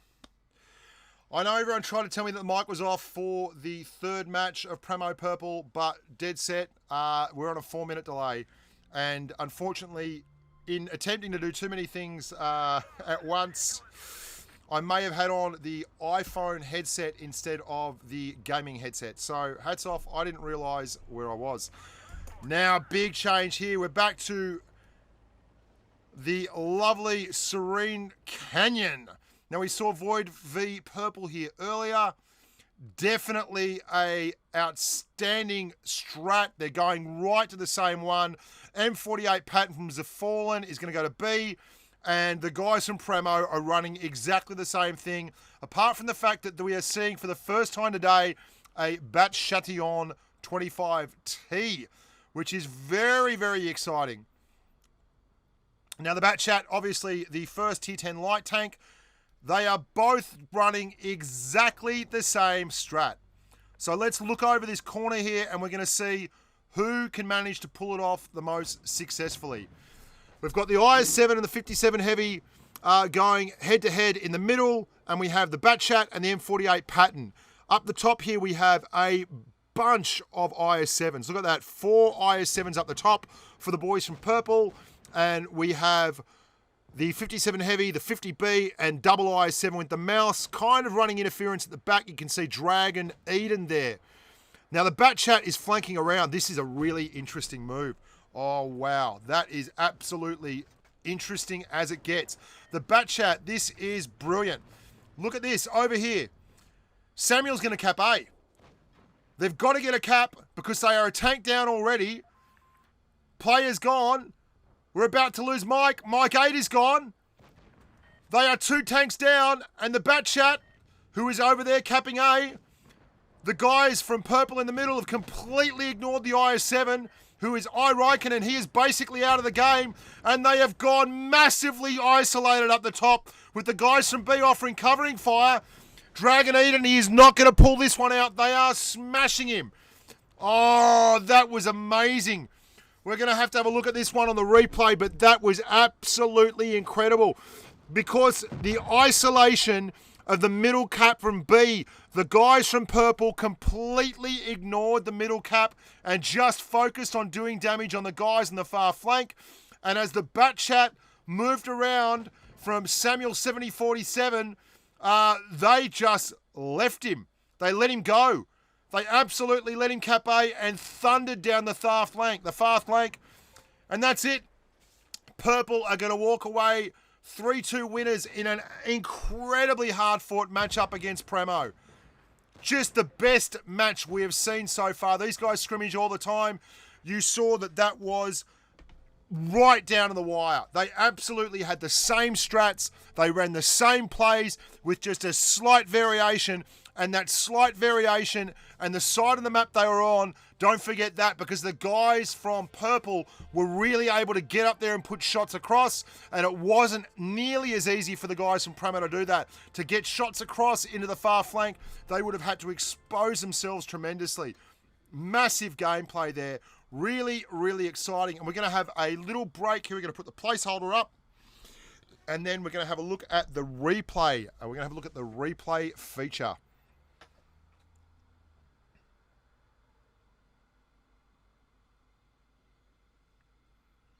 Let's have a look at that replay feature as we bring that up right now. How long to go on here? Not long. Okay. So we're going to talk through the game. Using the replay feature. Now, this is a really cool thing. This basically allows me to do a whole lot more for you and lets you see exactly what's going on. I want to talk about, firstly, the team makeups. You're going to see as they come up here on screen that one of the tanks that jumps in there is a Bat Chat. Now, you know what's happened because you've already watched the game, but that Bat Chat, there's going to be some changes apparently coming up in patch 4.3 where the Bat Chat is going to get on the move camo. And that would probably be very helpful for its availability as a tournament tank. Still in all, there was a particular strat that they ran here where Sam in the Bat Chat, is going to the middle. The joy of scrimmaging against each other all the time is, you know, the strats.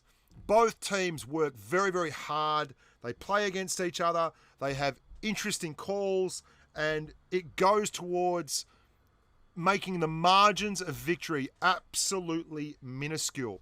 And I'm not meaning to diminish either side here.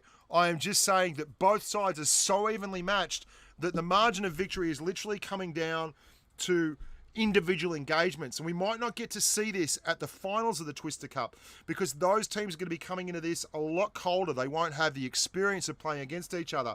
And this is something that you should take note of and probably enjoy. Now, straight away, I'm going to turn that upside down so I can actually take the screenshots.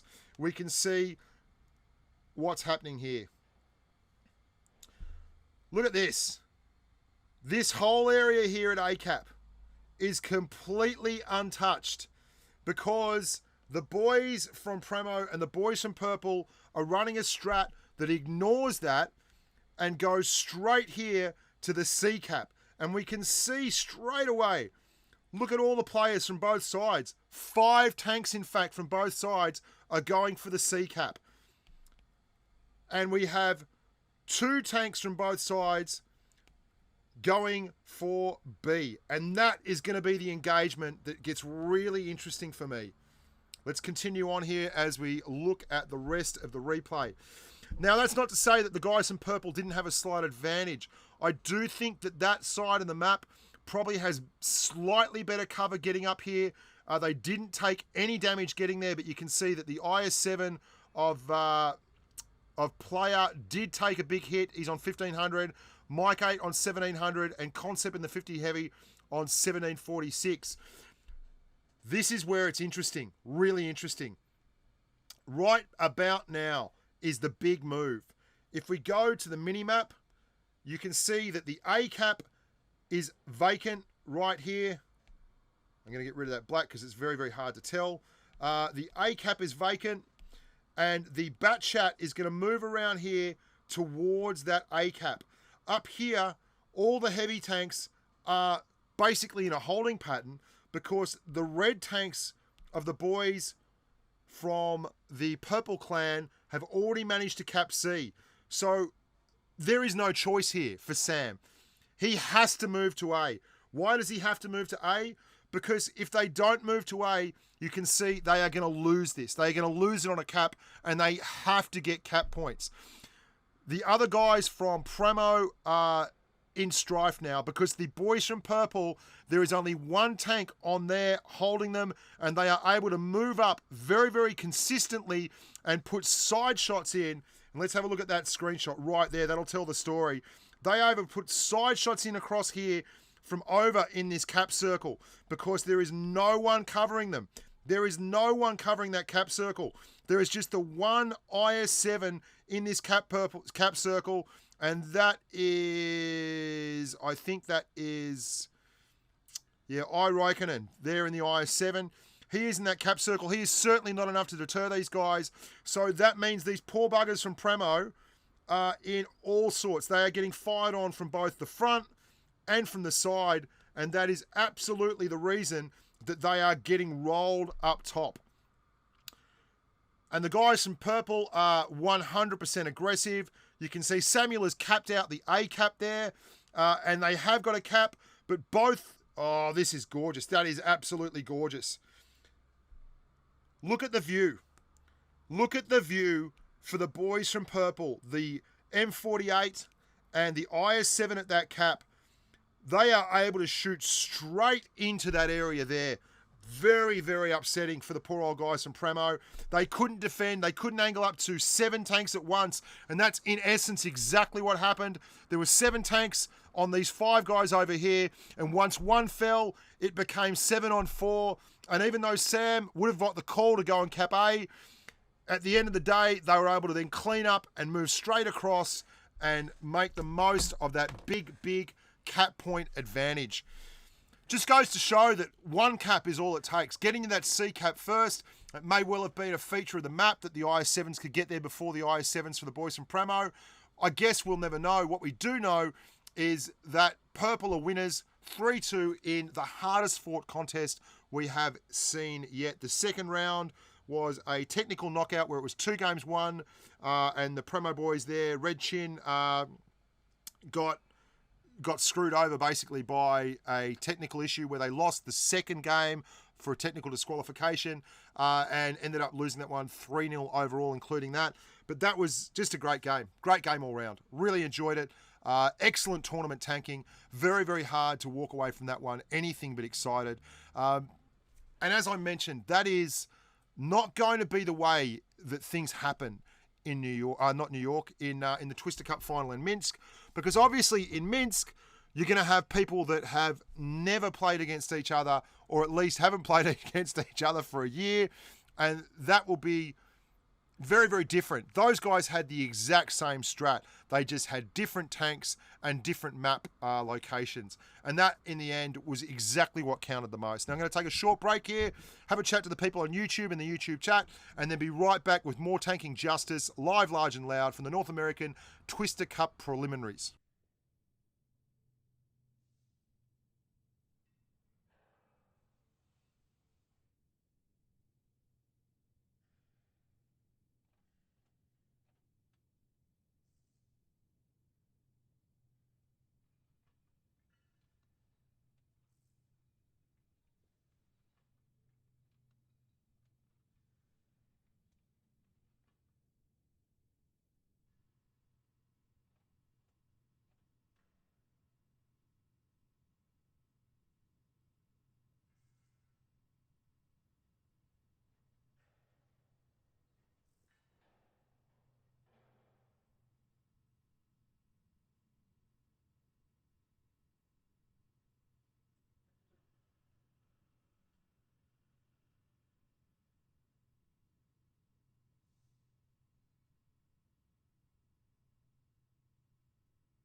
Getting fired on from both the front and from the side, and that is absolutely the reason that they are getting rolled up top.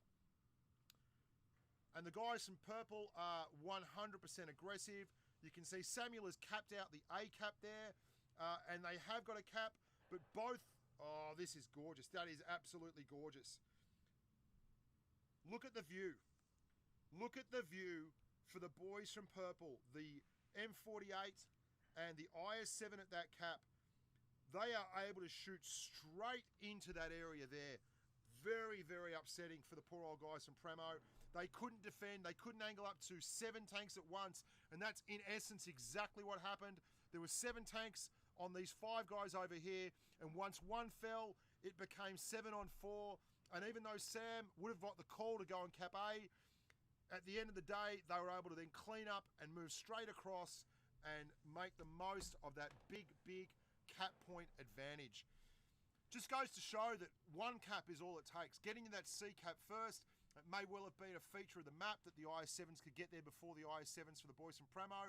I guess we'll never know. What we do know is that Purple are winners, 3-2 in the hardest fought contest we have seen yet. The second round was a technical knockout where it was 2 games won, and the Primo boys there, Red Chin, got screwed over basically by a technical.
So just trying to work out a few things here, guys.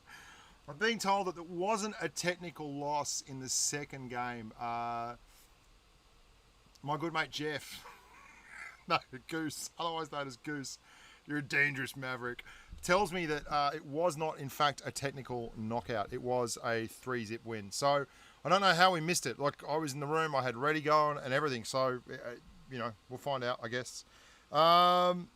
These are all things that we need to figure out. It's interesting. World's an interesting place.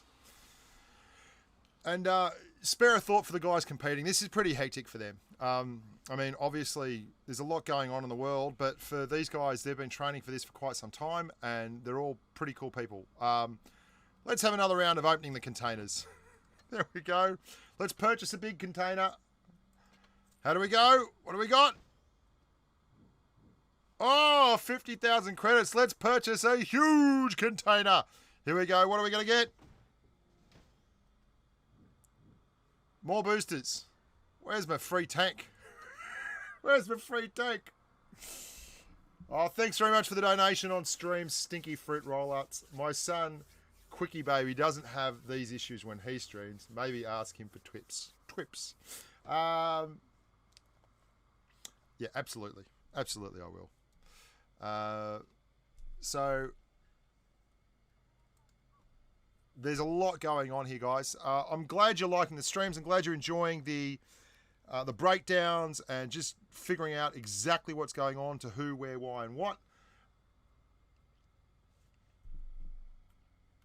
And it's actually really exciting for me because this is like my own little kingdom up here. I'm sweating it up under the roof, though, unfortunately, which is a little bit less exciting than I would have liked it to be. The issue I have is that I've built my own man cave at the top for these tournaments and for recording videos and everything, and everything is in apart from the air conditioning. We haven't got the air conditioning in yet. We're saving up our pocket money for the air conditioning. I'll have to start a GoFundMe because I'm sweating my my man parts out. It's only about 28 degrees here in Sydney, but I am under the roof with the lining of the roof beneath the tiles, so I am maximizing my heat generation. The computers are doing all right, but the old bloke maybe not so well. Now, I am indeed off to Vegas. We have a lot of people turning up, going to Vegas. I'll be there with Snake, my good mate Snake Eyes Warrior. He's a little bit nervous. I'm not nervous, though, because I'll just talk over the top of him. He's a very good man, the Snake Eyes. He's going to be going with me. We are flying into Vegas on, I think, the day before. I'm going to be pretty wrecked. It's a long flight, man. It is a long flight straight out of Sydney all the way to Vegas. And on the way home, we get like a 5-hour stopover in Auckland. So it's going to be a long flight there and a long flight home. But we'll have plenty of fun. We'll do a lot of practice. We'll have a little bit of giggle. And it will be nice to have a co-commentator like the Snake next to me so we can have a chat and have a bit of a jaunt. And I won't have to drive the aeroplane as well. That's the other thing. You might note that I am doing all the clicking and the driving. And when we're doing it live, large and loud from the Mobile Masters in Vegas, hopefully we will have someone else driving the aeroplane, which would be pretty cool. Unfortunately, I don't know if they'll put our heads on TV. Oh, here we go. I've got an invite to the tournament room. There we go. I am ready. Now, this time out we have PRAMO versus Floopers United PRAMO again. So it's LoveUsMore versus Floopers United.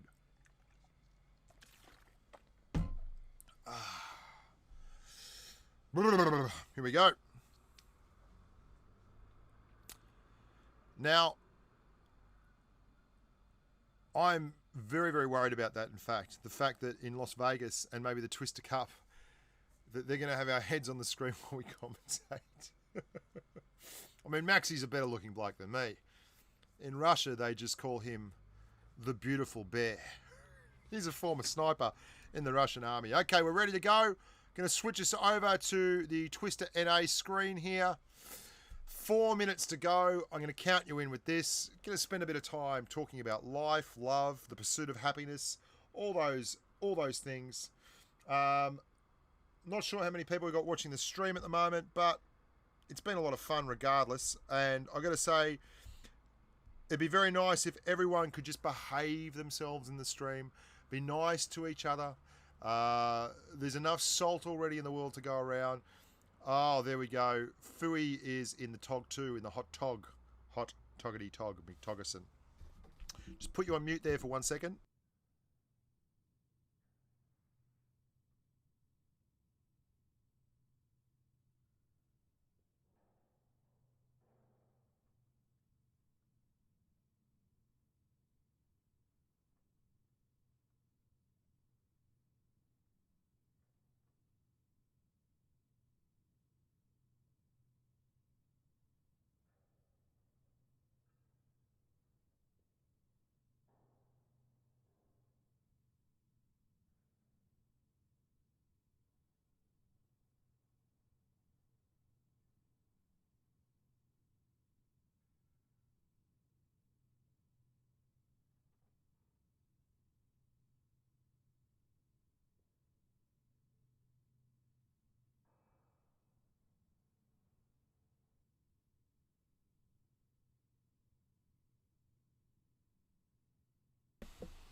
Two minutes 30 to go, boys and girls. I'm just going to let the fan run there for a little bit.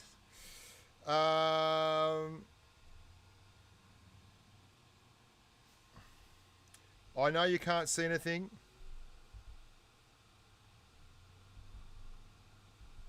You're not missing.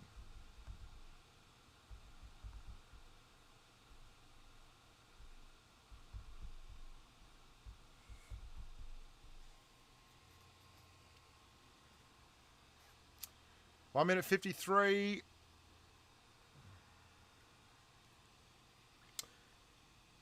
I do this for a living. I do indeed. I do. Well, not the tournament stuff. Well, I suppose I do now. There you go. I do now. This is part of the universe of Bushka tanking.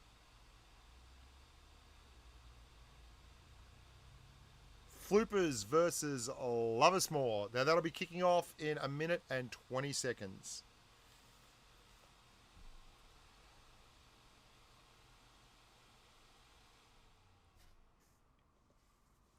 Just going to check and see if we have an update on the scoreboards.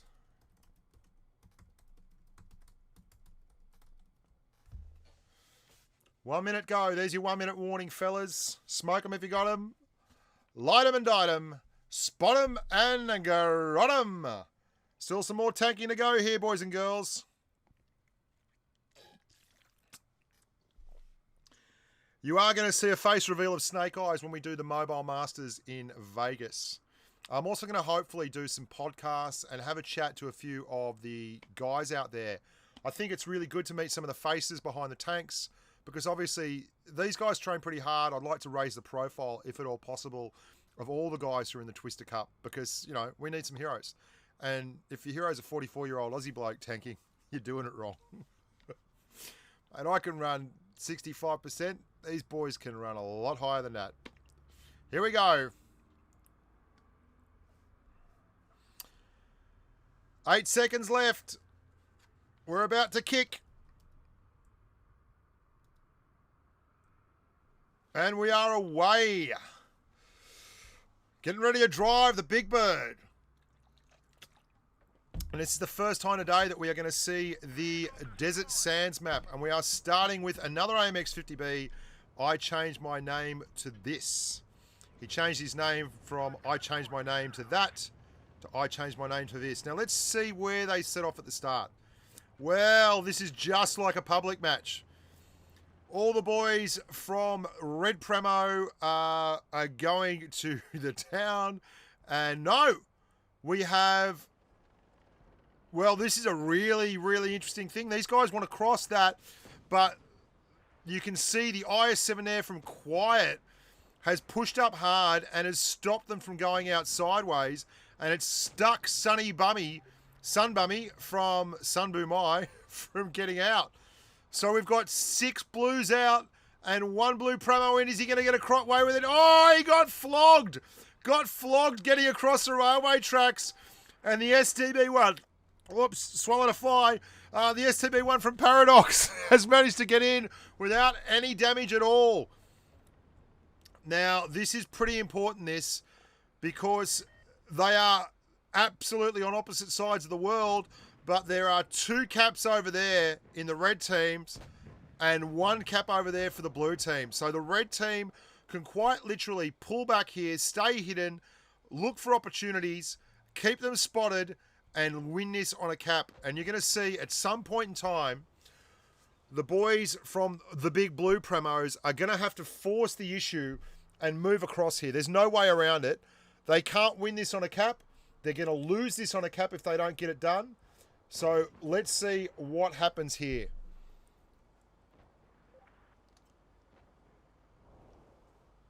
There's the IS-7 pushing up underneath.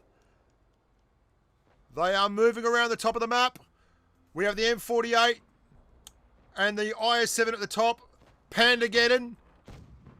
Belmore, here comes the push. Here it comes. Had to happen. There was no way around it. We have 4 IS-7s. They've sucked him in up the top. They have got an isolation on the quiet. Belmore, they've got shots in, but they've not been able to clear him. Tough tank, that IS-7. He's only got 452 left. That's an average alpha roll for an AP round. And that's exactly what happens. But he goes down for it. They've paid. It's 1 tank each. They have to move. The IS-7s up the top are able to just keep popping back.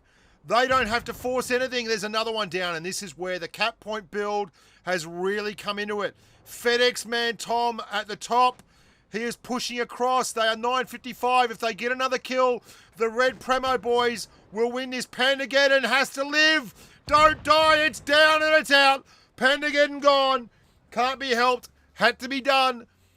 Very, very good strat there. Now, that was interesting because they gave up that middle ground and went all desert, and they weren't able to isolate that STB, get a tank advantage, and bring it home for a win. Lots of live tanks at the end, lots of low hit point tanks, but absolutely no one able to stop that cap from ticking on up. Just going to take a couple of minutes here. 1 minute 30 to go on this one. Be right back.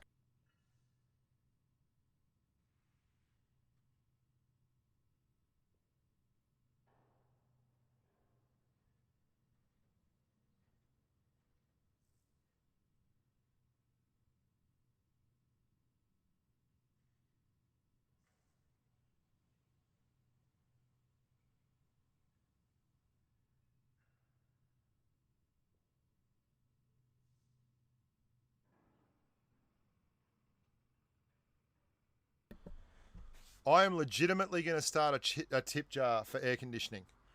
I've spent lots of money on computers, but my God, I've always wanted the next bit of RAM, a better video card, another iMac, a new microphone. I've got through all that stuff. I need aircon. Be right back. Got to turn the fan on.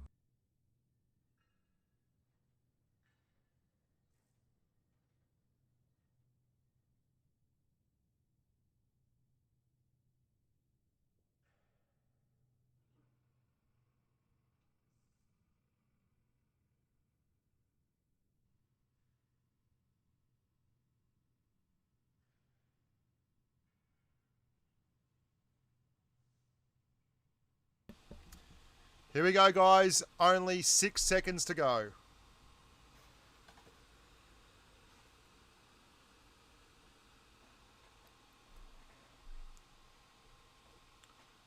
We're going to turn the fan down now.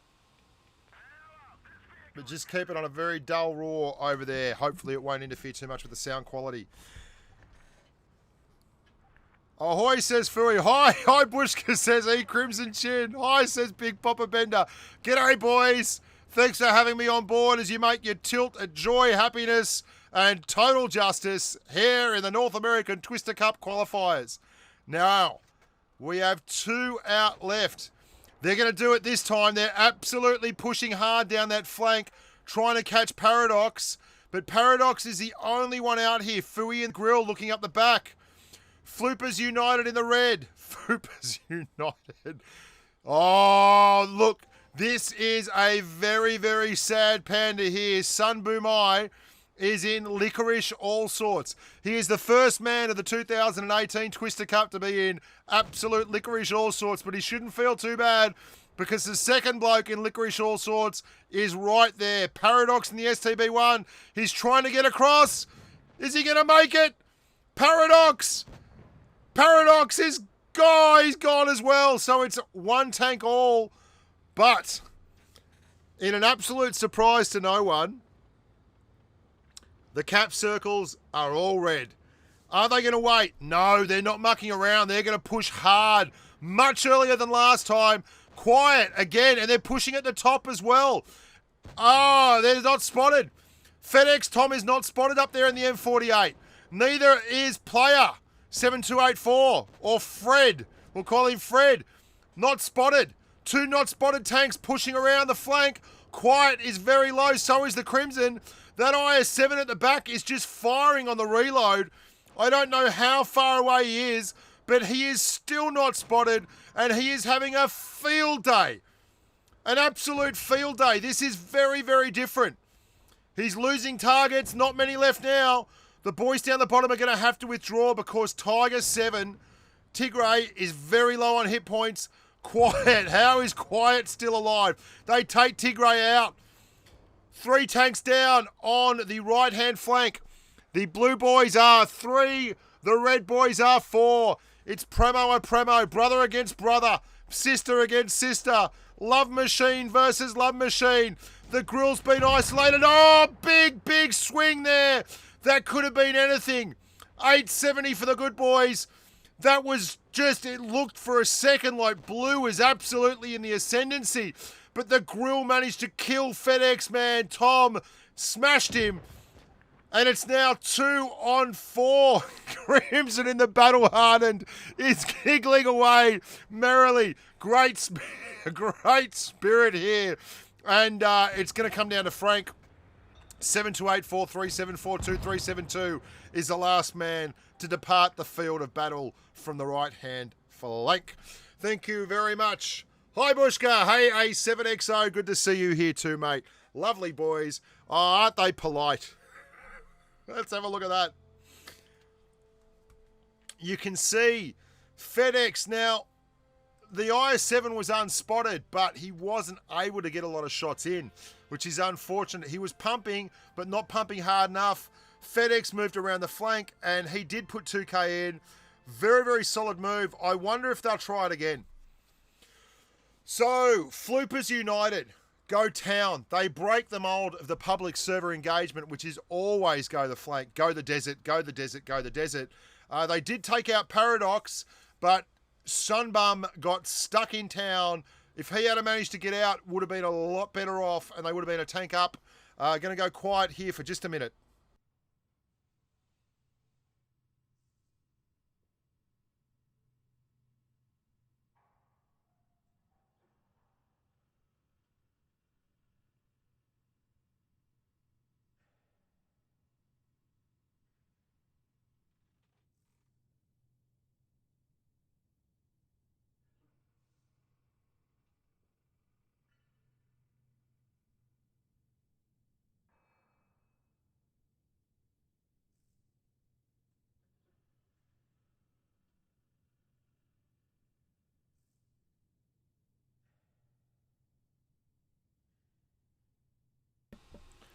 Righto, we are 30 seconds away from total world domination. Now, this is do or die. LoveUsMore from Primo have to win here. They have to win.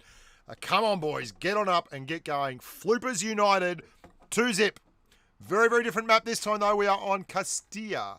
Victory conditions are blow everyone the hell up or get a whole lot of Cappy McCappison points. Love it. Can't get enough of it. Here we go.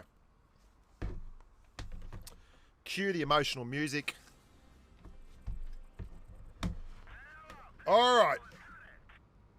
Off we go. We're looking at I Changed My Name to this again from Promo. Now, after this, we're going to have a short break while Bushka goes out and does 1,000 push-ups because I really enjoy my physical fitness and these abdominals don't stay hard, rock hard on their own. Let's see how they're pushing. Now we have the Castilla clock face. As you can see, in an anti-clockwise direction are the blue boys from LoveUsMore, and in the clockwise direction are the Floopers. I don't know what a floop is. I certainly don't want to find out live on air. They're set up, very interesting setup over here. Pandageddon in the Leopard 1. He is spotted, but he's got a fair bit of hard cover. He's still oh, Pandageddon went out with a light bulb on. That was a disaster. 9.8 seconds it takes to reset the camo, and if I was him, I would be thinking very, very hard before I moved again. He's still spotted. Still spotted. Unspotted now. Reset camo correctly. They're going to get the A cap. Is anyone going to make a mad dash for the B cap?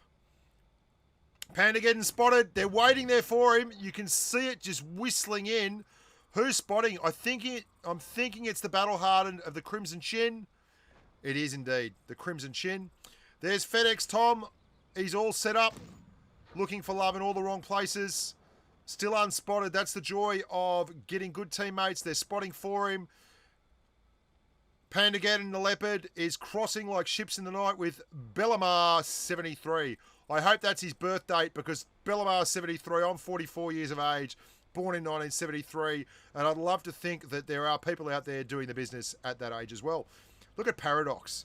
He's never skipped leg day. This kid knows what it's like to lift big, big weights, heavy weights, big weights, lots of weights, the bestest weights. IS7s, they're all set up. It's a cap apiece. The red boys from Flooptown are well ahead here on the actual gameplay. They are 2-zip up, but they are 4 points up. They are a split second on the clock up. If they can stay like this, they win. Of course, that's not going to happen. Someone is going to push. Someone is going to be a hero. Someone is going to be a villain. Not sure who it's going to be. Pandageddon with a bold move around the flank. No one on the entire face of the field is spotted. That's about to change. Is Paradox... There he is. He's spotted. Pandageddon didn't get the shot in. Spotted up Paradox and pulled straight back. He cannot risk it. Sunbummy, he's up the top looking for love. Only blue boy spotted at the moment. Quiet spotted. Quiet sneaking over the top in the IS7. Not really in any danger. Oh, the AMX is spotted. The hit points are favouring the boys from Flooptown. The cap points are favouring the boys from... Oh, we've lost Pandageddon. Big move there from Pandageddon. They had to push. They couldn't afford. And Fooey, my, in the grill, he's pushed down to the left and absolutely dropped the hammer on the poor old Panda. He did nothing but walk around and eat bamboo. Very, very unfortunate there. Copped a big touch up at the start of the game, and that has left him in all kinds of trouble. The hit point trading's coming thick and fast now here. There's no choice. Sunbummy. He's at the top and he's on half hit points. They are down by 4,100 hit points. They are down by points on the cap circles. They have to try and make something happen. Big Papa Penda. Quiet's done a great job there, just keeping everyone spotted up in the IS7. Not a lot of damage, I'd suggest. But that spot there, that's a spot my mate Snake Eyes loves. He's able to pop over the top there, spot everyone that's up there, see people on the top of the hill. FedEx is looking... This is a grind them out. They're looking for an angle. Killer, can you spot? AMX says A7XO. They're looking for the shot on the AMX. And he does so. Killer spots him. The AMX gets one right in the side. That's I changed my name to this. The cap points are ticking on. The AMX pulls back. Fooey pulls back. They've done a really good job here. You saw A7XO ask for it, and he got it.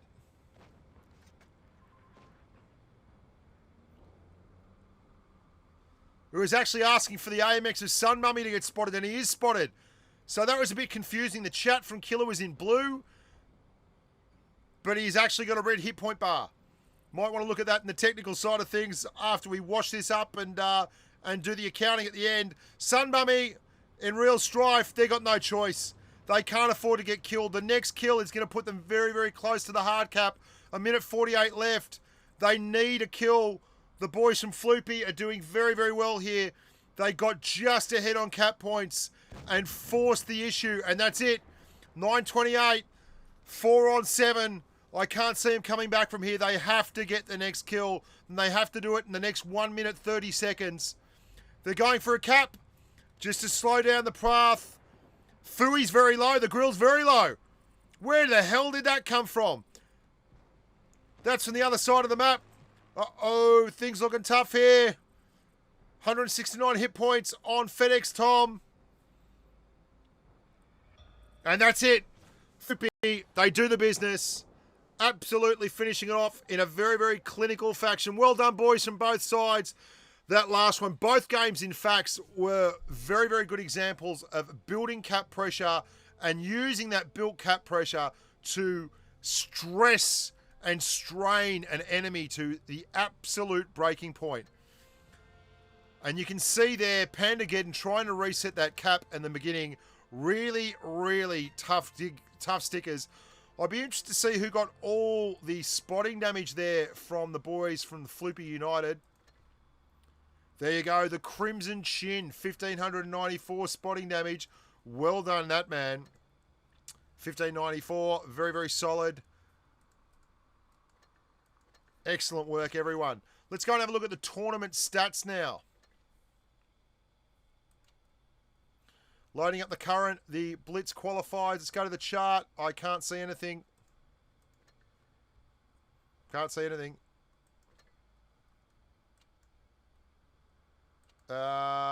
Members. First group round. Here we go. Online finals. So at the moment, the top of the group rounds are the Purple Pythons. Floopers United also on 4 points. The Purple Vipers on 3 points. That's a second. Oh, no, sorry. Where are we? Online finals. I don't know what the hell is going on here. If anyone would like to tell me exactly what is going on here, I would be happy to give them a hamburger. Okay, we're just going to pretend we know. I can't read that. Taking a short break here. 1 sec, be right back.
Right, we're going to have a look at this week's, this day's coaching box, the replay feature.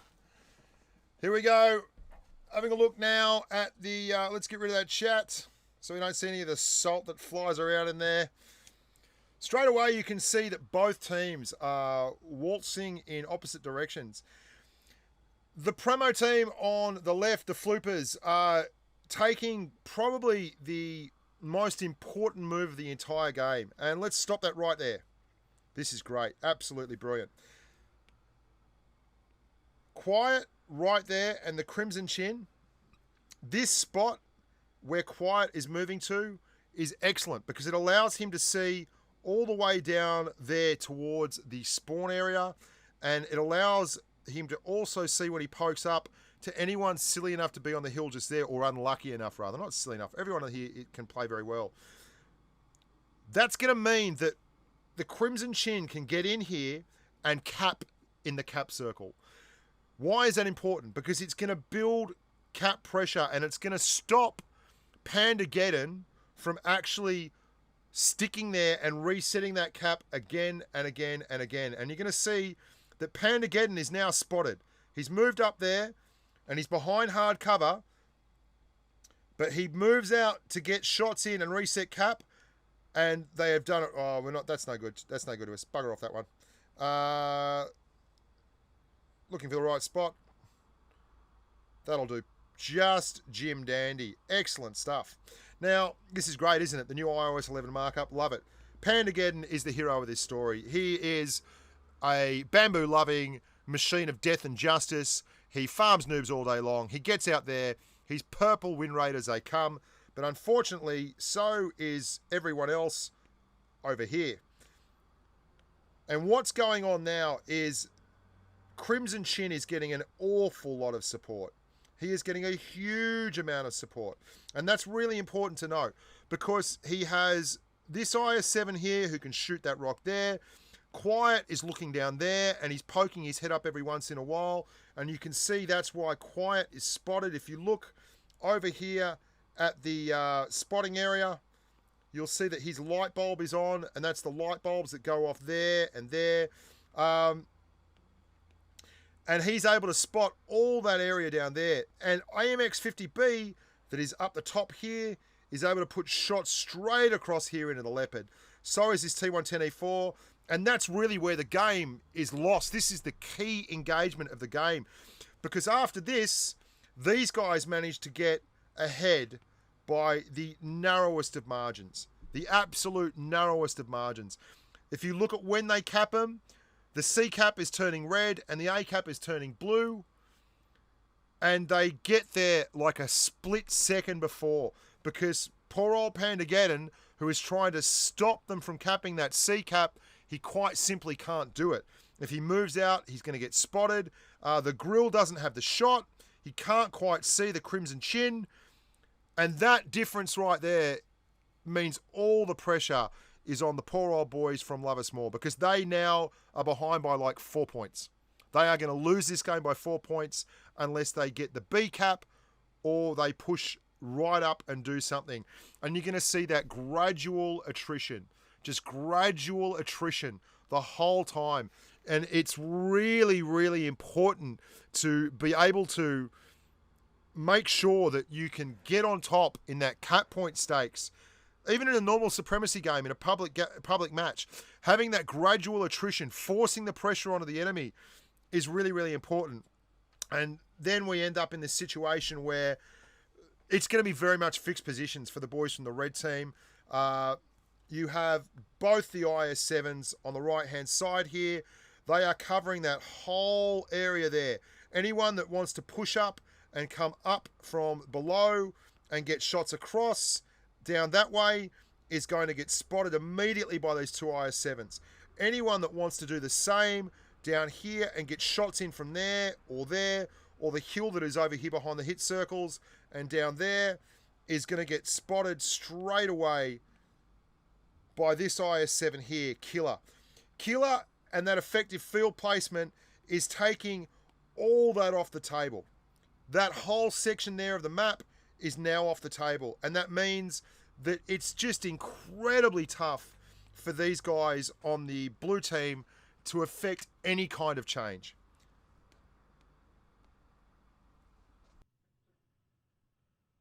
I'm just going to let that one roll out, and you're going to see it as it happens. Watch Killer and Quiet and the Crimson Chin. They're going to get spotted.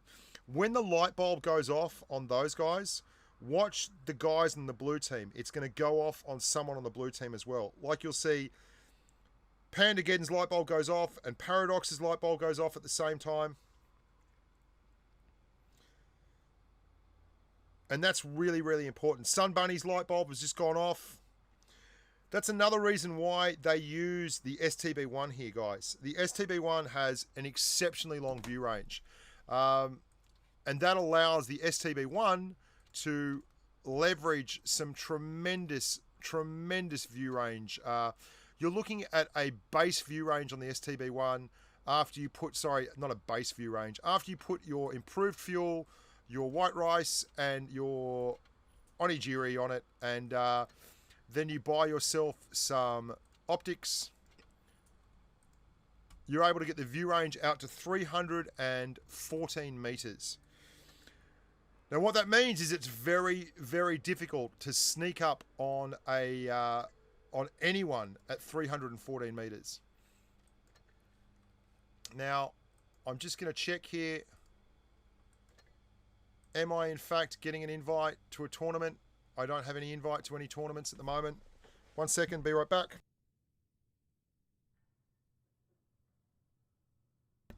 Okay, so we're going to go back here now, and I'm going to look now, and you can see, look at how it's been ground down. Look at the fixed positions that we're in still. We still have Quiet and Killer right there.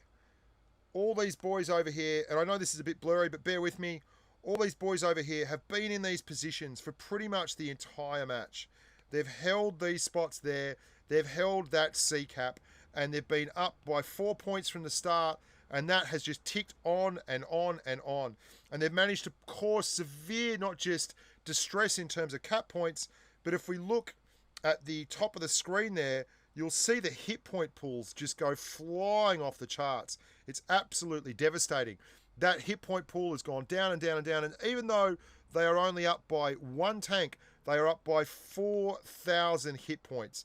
And that just leads to more pressure and more tough decisions and more difficult situations. And it's a snowball and it's a cascade. And much like we saw when it was PURPL versus PRAMO on the Canyon map, that's exactly what we're seeing here. Now, I am going to let that one play out. Indeed, you can see the final death throws there. I am going to now just have a little wee break, a little drink, and maybe go dive in the ocean. Be right back.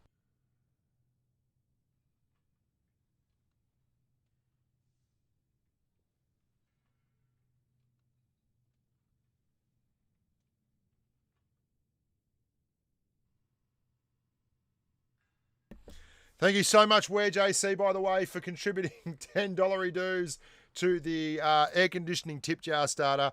I'll be right back, mate. Just need to go get a drink.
I've got a lot of people asking what kind of device I'm doing the stream on, and I'll just let you know how it's all happening. That's the iMac I have there. I'm using that to monitor the YouTube chat, to talk to tech support. You can see I've got Alexander and everything going on over there from YouTube.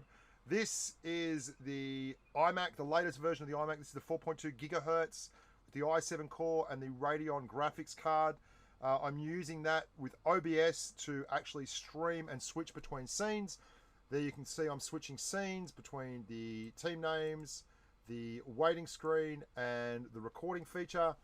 And then I got my fan, and I'm actually streaming all this on an iPad Pro 10.5, the latest iPad Pro 10.5. I should also say that is the latest iMac Pro 15-inch with the touchscreen.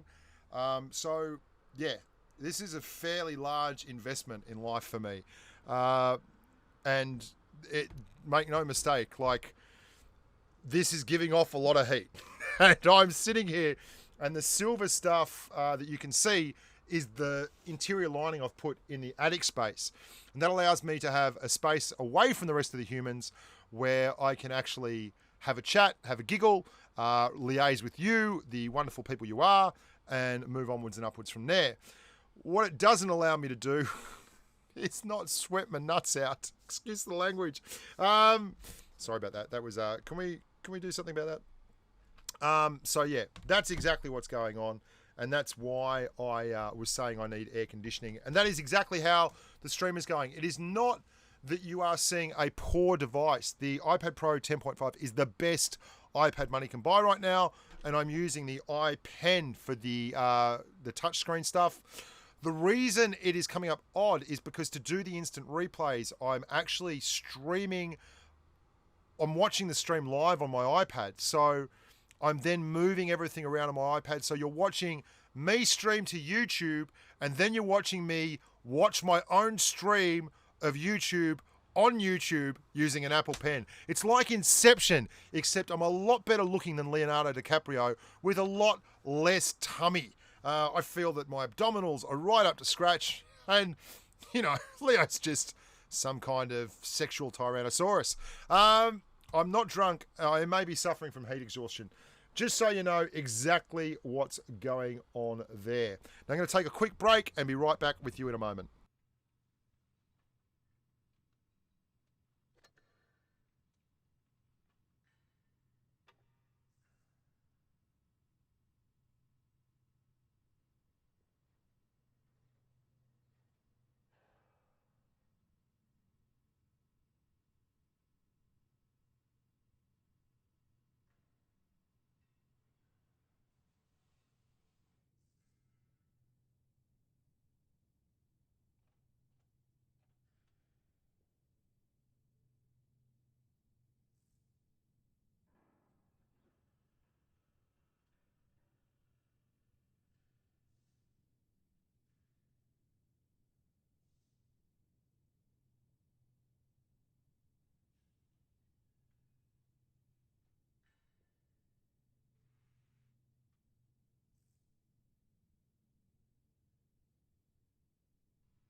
Righto, back. Just had a little bit of a bio break there. How y'all doing? I'm just killing time. I don't know when the hell next game's up.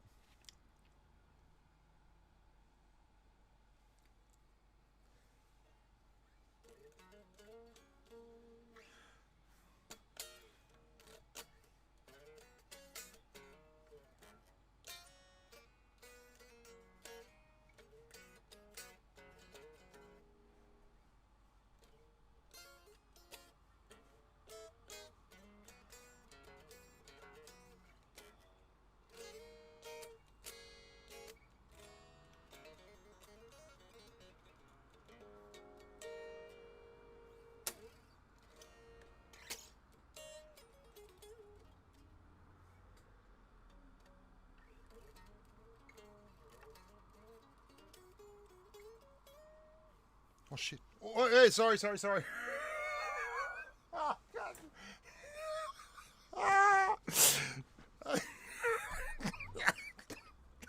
Whoops. Right. Yeah, properly back now. Right back. It's just having a break. Forgive me. Far out. Okay, still waiting here. Still no tournament stream. Still waiting on people and humans and stuff to come.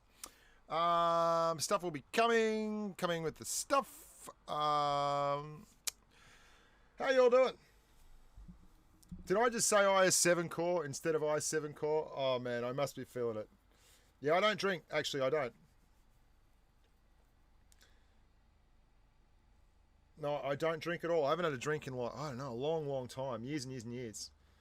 I just, basically, I'm one of those guys that just kind of loves doing things like guitar and gaming and, you know, like building stuff and just anything that's cool. And I find that drinking just, I don't have time to do those things and have a nice family life if I've got a hangover. So I just flicked it.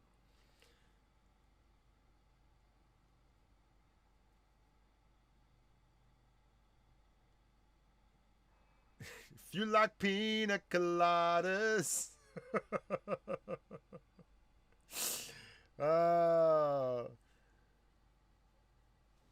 Yes.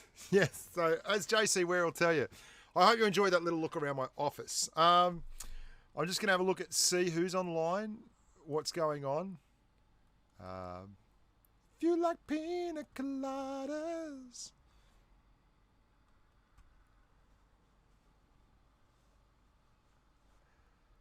Okay, so apparently a flooper is just a nickname for Fooey.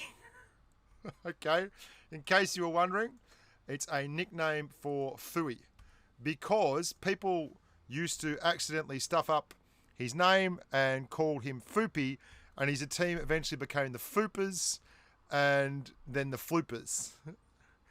And Belmore is definitely on the older side. 73 might be his birthday. Keep them coming, boys. Keep them coming. Fantastic stuff.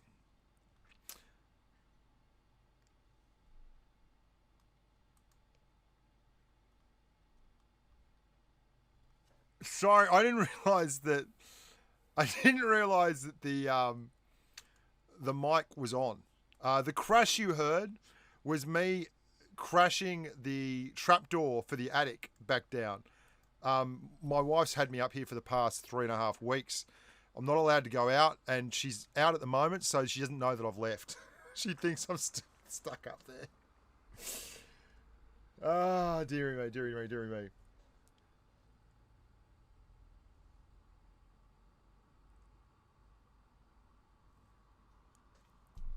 Still waiting. I'll check out and see how much longer we got to go.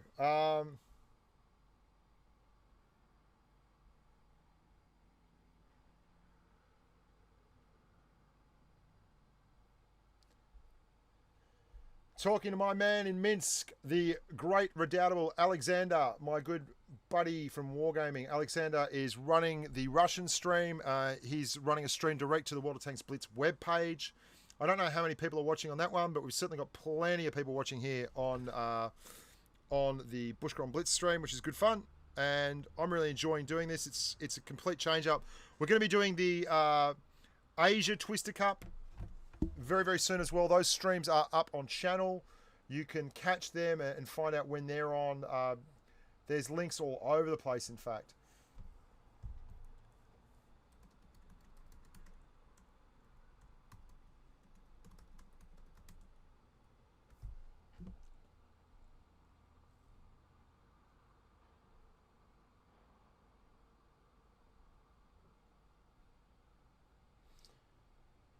This is pretty funny. I'm trying to find the official World of Tanks Blitz stream.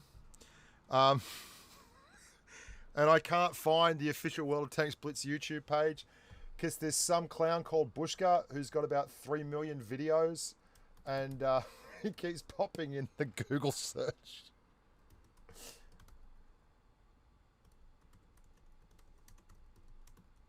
Here we go. Come on.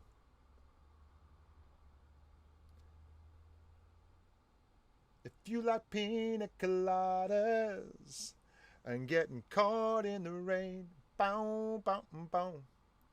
If you're not into yoga and you have half a brain, do, do, do. We need to get my good mate Snake Eyes in here so he can actually commentate for the Russians. Still waiting.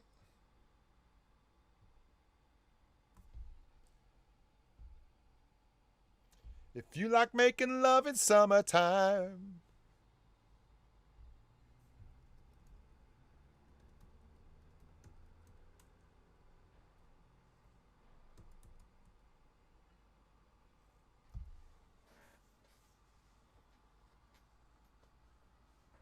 I just said hello in the official YouTube channel to say good day. Because I'm nothing if not stretching myself as far as bloody possible. If you're watching on Twitch, thanks very much for watching. I'm streaming to Twitch, to YouTube, to the official YouTube channel, and all over the place. I'm also kind of killing time.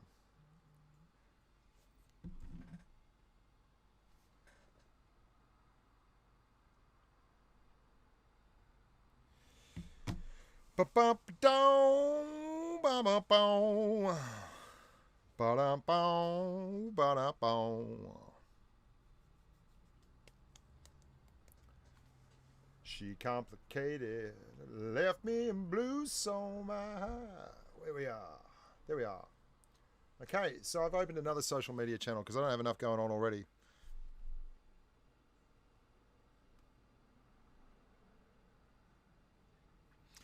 And Austin, g'day, amigo. Welcome aboard the live stream. Good to see you. G'day, Bradford. Good to see you again. I've completely lost track of time. I don't know what time it is. I hardly know what day it is. All I know is that I think we got one more round left. One more round left. Here we go. Tournament match is about to start. Let's turn this one on. Let the world see. Now, here we go. We have Floopers United versus Blitzkrieg PRAMO. Going to be a big one, this one. Very, very big game.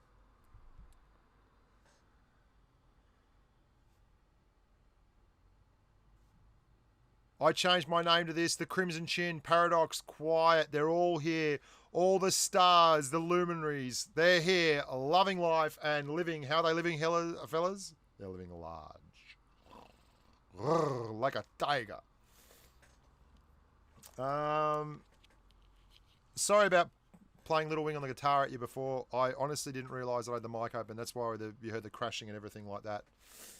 I swear this is the first time I've done this. I've never used a computer before today. I'm actually doing a video. I better click ready. That'd be good. Before they get freaked out. I'm actually doing a video where I go through... I don't want to spoil it. Don't worry. It's coming. Just going to have a quick chat to my mate Juju.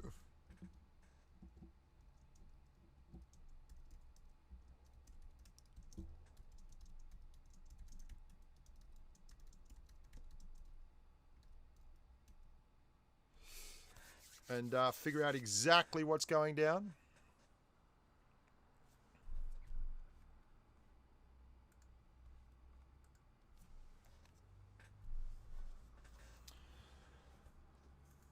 If you like pina coladas. Look at the Crimson Chin.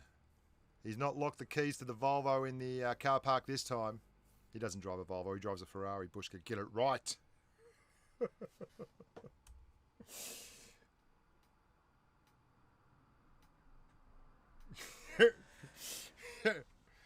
Oh, Snake Eyes. So Belmore once answered his platoon mate's question as to why I was firing gold. He said, because I'm rich.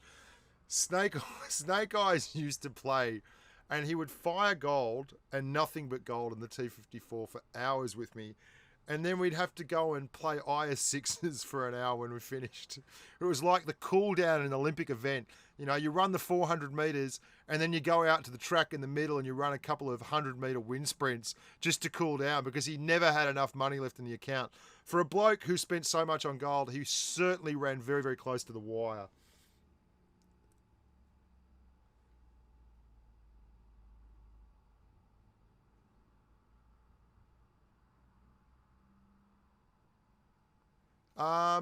Just a quick one. I have uploaded tunes, mate. There are quite a few tunes out there. I think I've done. I've got a band, a whole bunch of tunes from an old band I was in. I'll put them up on the webpage. They might even already be on the webpage, the Bushcon Blitz webpage. I don't know. They could be. We'll find out.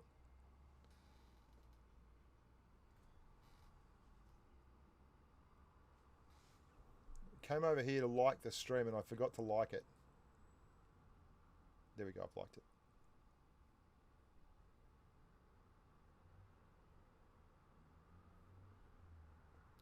We've got 1:25 to go, boys and girls.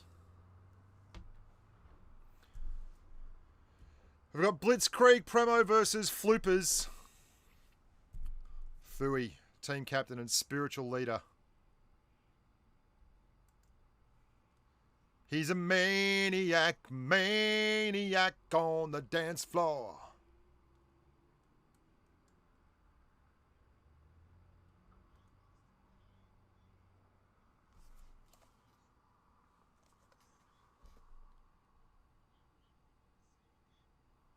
Okay, let's go over here. Back to the stream. 44 seconds to go. So just to give you a rundown, had a chat to Juju. So what's happened so far? The boys from the purple, Juju's purple team, they're through to the grand finals. Not sure who they play yet, but purple and Primo are more brother clans now than anything else when it comes to competitive teams, just in case you were wondering. So here we go. We're about to go. 23 seconds to go.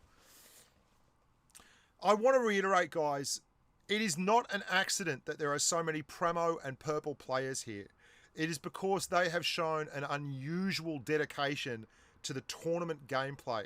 And I can tell you from meeting Mike 8 and talking to Concept and talking to Juju and all these guys and the main callers and Rakinen and everyone, they take this so seriously and they work hard at it. And that's why they're here. No other reason. They do the hard work. If you want to get here too, you do the hard work and you'll be a chance. Here we are again with I Changed My Name, AMX50B veteran. My bed misses when he says I Rakinen. For those of you that are wondering, this has been played at a time frame that is very, very friendly to the West Coast and very unfriendly to the East Coast. Okay, so again, now this is going to be very, very exciting. This is a change-up. The strat we've seen so far, this is very ID. This is very ID. This is the ID Iron Fist. Everyone is pumping C. Absolutely everyone. Floopers may be caught out here. They have 3 IS7s there, but they are absolutely under the gun. All 7 tanks here. You can see Concept, Mike 8, Fishy, iRaken and Prodigy, Nano. Everyone is here. They are not mucking around. They're going to cap B, but is it going to be worth it? Because they're going to lose half the team for capping B, and there is no chance they're going to take guns out over here. This looks like a massive move. The Crimson Chin's holding on. Killer 7-1, he's gone. Like, that's just absolutely, absolutely brilliant. They have eschewed the rest of the map. They've pulled the Gramic Sand. ID, go straight, hard, hot, heavy, and see what 7 guns can do against whoever they find. And this looks like an absolutely glorious opening for the boys from Primo. Well, they're both from Primo. But for Mike 8 and Concept's team here, Prodigy, iRakinen, his bed's missing him. It's going to be missing him for a while longer because they're going to be at least 4 games involved in this one. Now, can they come back here and do any to the good? It's all over. Just that opening salvo was so decisive. 7 tanks to the corner, an absolute change-up, and they knew they were in big strife as soon as it happened. Fui and the boys on that corner got absolutely stone cold rolled as we saw the big tilt go hard, heavy, and hot as hell into C-Cap. A7XO just completes the formalities. That's probably the shortest game. Good Lord, that was so ID-esque. If you saw the Twister Cup in New York last year, you would know exactly what I mean. Mike 8 leading the tilt, 2,600 damages. Who got the spotting badge? Did anyone get the spotting badge? Because my, oh my, I bet it'll be one of these boys here. Absolutely massive. We're back into the room. Very tough. Very tough. 1 minute 30 to go on that one.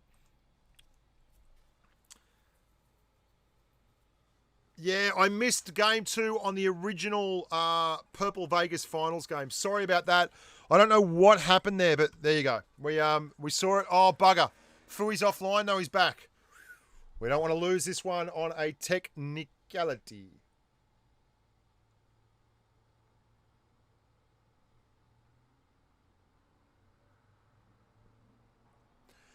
Now, one of the bonuses of all these guys playing, even if they don't make it to the grand finals, if they don't make it to Minsk, wherever, is these guys all get gold. So if you want to get gold, get good at tournaments and you will get paid. Now, you could get paid more.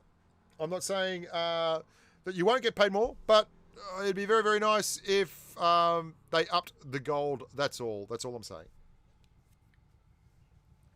That was quick. Very quick. Absolutely. Now, I'm going to have a look here at Daria's, my good mate Daria. So, the team through the grand finals so far is the Purple Cobras. So, the Cobras. Now, this is Floopers United and PRAMO. Very important matchup. We've got 12 seconds to go, but we don't know who's going through the grand final yet, but we know that one of the teams there is Scumbag Juju and the Purple Cobras. Now, that is Maverick, Scumbag Juju, Bruto Leg, B Walker, Goose, the Big Goose, Ekpek, CG, Naked, Zerfollen, JJ Raids, and KS. There we go, KS, the Kill Stealer. What's going to happen here? Now, we saw the Iron Fist last game. It was very important. Where are these boys going to go now?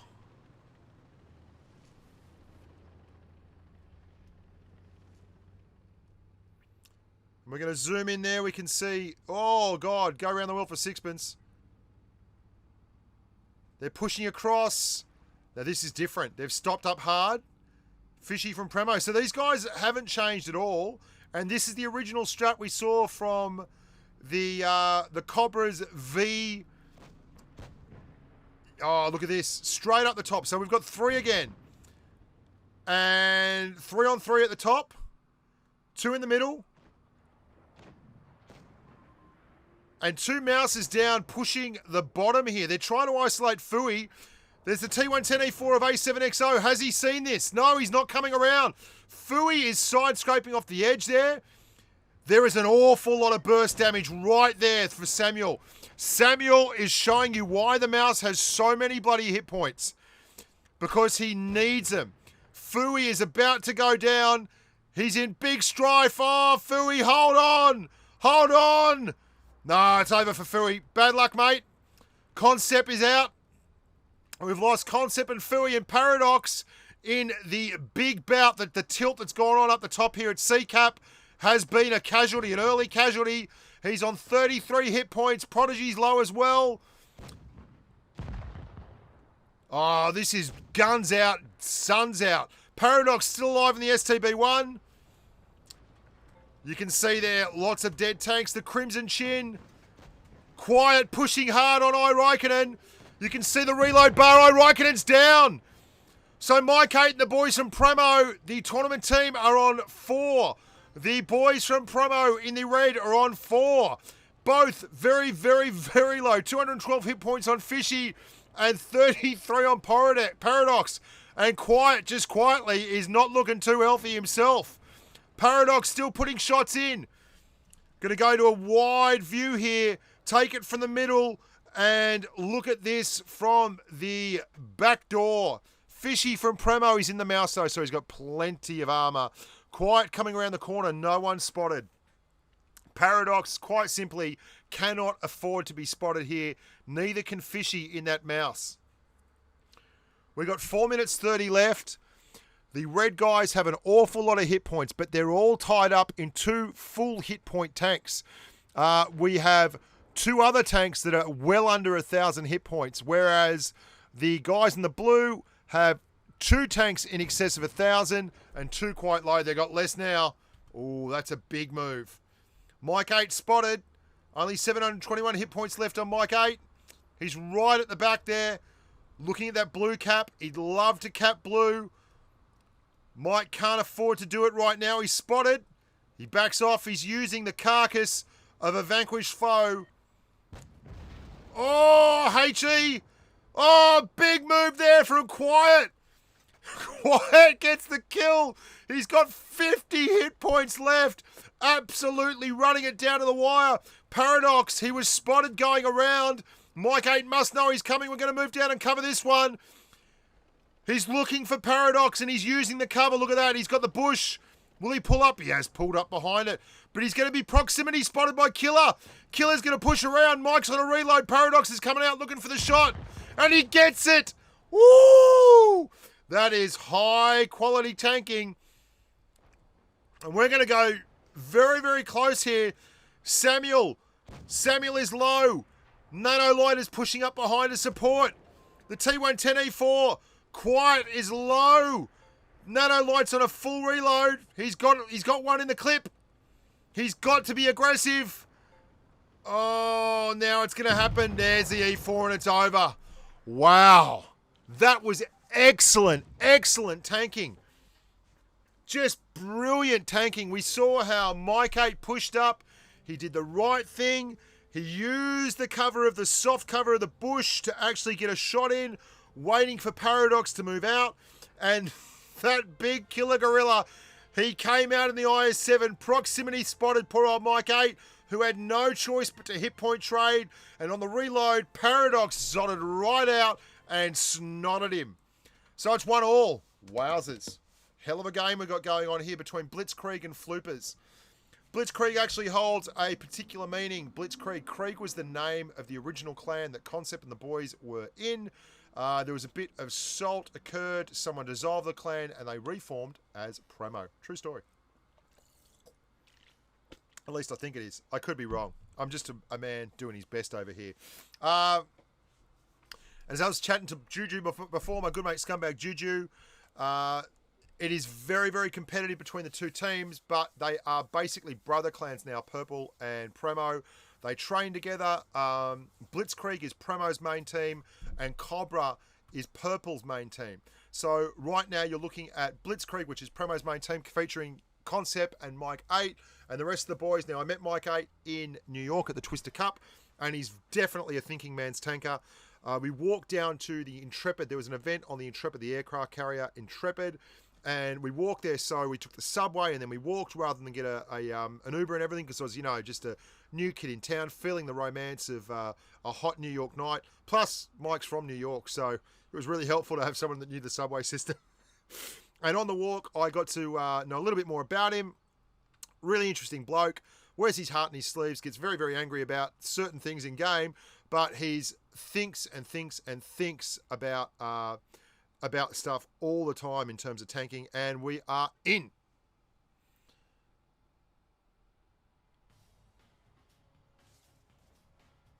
Now 3 IS-7s on the Blitzkrieg team, and Mike 8 has dropped out, and we have 4 IS-7s on the Floopers. So let's have a look at this one. There's the ash cloud from the Balinese volcano in the background. Oh, it's not a joke. There was an actual volcano erupted in Bali. I'm sorry. That wasn't meant to be funny. And look at that. Straight away, look at the strats. Paradox has been really active in that STB up the top. And again, we've seen Samuel in the bat chat. Now, the bat chat has got outstanding camo. It really does. It's got really, really good camo, but it doesn't have a lot of armor. And it looks like the Floopers are going to push hot, hard, and heavy the top. Now, they've not seen anyone up there. And they have a numbers advantage down the bottom, but the Blitzkrieg team has taken a lot of hits. And yet there's only 4 on 6 down the bottom. There they go. There they go. They're starting to use those numbers to their advantage. Mike 8, he's actually here. He hasn't dropped out at all. He's in the IS7. He's taken a big hit. Big hit. And he's pulled back. No, he's holding the middle. Samuel's been spotted in that bat chat. Mike 8's out. He's down. They've really focused him. The A7XO in the T110E4 is in all kinds of strife. He's been pushed on very, very hard down the bottom, and he's the next one to go. So we are 6 on 6. Iraikkonen is in big hit point distress, and they've got to do something quick because there are 3 more reds coming from the top. They have to know. Samuel is pushed around. Let's see how we go here. Iraikkonen's out. And they've exchanged hit points again. Here comes 9-10. The bat chat feeling its oats. There's 1, there's 2, there's 3. He's gone. The bat chat's got 1 left, and he's gone for a full clip reload. Here comes Samuel fanging it across. They have isolated. The 3 that pushed around are still not here, and they are going to tear up I Changed My Name. He got a big round into Samuel there. Must have been a HE round. So 4 on 5, 3 on 5. The STB of Paradox. No, maybe he hit Samuel in the back. I did not see it, punters. I'm terribly sorry. But that was all about the bat chat there. He spotted up the 3 on top. He allowed them to be very, very aggressive. And now they've got a 1-2 tank advantage. Fui is slightly isolated over here in the battle hardened. And they've spotted it. Fishy is moving hard to the corner. Look at it. Fishy's not spotted in that object 268. He is absolutely unspotted. He's now because he's fired off a monster round. It's got nearly 300 millimeters of pen on the AP of that. He will have no troubles dealing with the IS7. We're going to follow that bat chat in. Floop is the call. Here comes Samuel. The bat chat is doing the business. And it's been a gradual attrition. I love you, says Quiet. No, says Samuel. You, I love you. Bushka, do you know how to floop? I do not know how to floop. You gotta love these boys. Blitzkrieg takes it. Well done, Blitzkrieg there. Very, very cool to see the bat chat screaming around the mat. Only 2,000 damage, but he did a very, very good job up the top. I'll talk you through exactly what I mean by that. The bat chat was up the top. He spotted 1 tank, but there were 2 others spotted. He knew all 3 were there. He kept an eye on them. They could not push forward without being spotted. As soon as they pumped down low and they pushed hard top, Samuel was able to scream down the mountain at 70 kilometers an hour in the bat chat and bring that auto loader to bear, put 2k damage in, and completely outflank. And it took just too long for Paradox and the other 2 tanks on the IS7 side of things that were on the top of the dead rail map there to get down.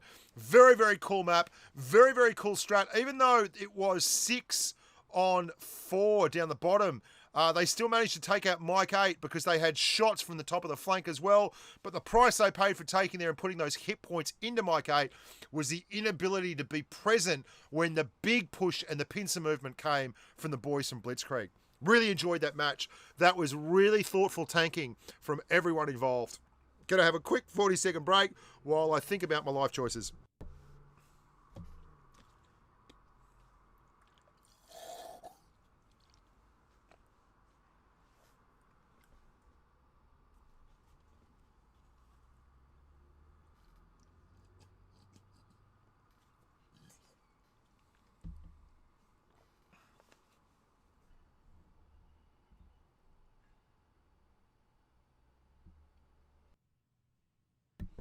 So I'm back now. It's good to see all the grubs happening on YouTube at the moment. Sardamal, Shake My Head, who always has a whinge, but wouldn't know a good idea if it came up and slapped him on the noggin, but he's a good-looking Kiwi. Not as good-looking as that kid Mojo. If you haven't seen Mojo, there's a fantastic photo of him with the dressing gown casually open and a glass of champagne in his hand.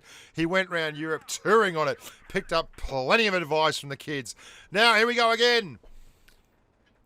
I'd like to say hello to all my mates in the Grump clan on Asia and give you a special message of love, which is get stuffed. Here we go. Especially you, Aegon V and Chapos. And not to forget the Hoodster and Sham and all the other guys. So, very, very different this time. Samuel's gone top again, but only the STB1 of Paradox. Raikkonen has set up shop. This is his office. See this area here? You can see he's got his laptop on the left. He's really enjoying the space up there. He's exploring the studio space. More cowbell, Raikkonen. More cowbell. Little bit of a late move there. I changed my name in the grill. Oh, whistling death straight into the flattened flank with a whole lot of heat pen. And Raikkonen certainly felt that one up in the office space. Killer up there. He is unspotted at the moment. He is pushing around. He's waiting. He's biding his time. Killer's looking for a shot into Raikkonen. Here he comes, but he doesn't have the gun depression. Not a lot of gun depression. No, he was looking for Fishy. Fishy was spotted at the back. Well done. Not much going on up top. There's a bit of a mano a mano over here. The STB of Paradox and Samuel. Let's give a little bit of thought to these two as they pump up the jam. Oh, it's going to happen. It's going to happen right now. There we go. There's one. There's two. There's another one. The autoloader not ticking over there for Samuel. And he's got to take off. He's on a reload, but the reload bar's not working for us. This is the big problem with that bat chat, mate. Big problem. Big problem. Big problem. Big problem. How's he going to do it, though? Oh, a couple of horrible bouncers there for the Samo. Fui is down while we're looking at that one going on. The pumpers come hard and heavy from Blitzkrieg. 5 on 5, but the Blues definitely have the hit point advantage. Fishy, what's he going to do? I don't know if he realised it, but there's a big chance here. Paradox is coming into it. At the moment, they are a tank up in the actual game. The guns to bear, but Paradox is back. Fishy's just biding his time using the new Object 268 gun depression. They've regrouped, they've regathered.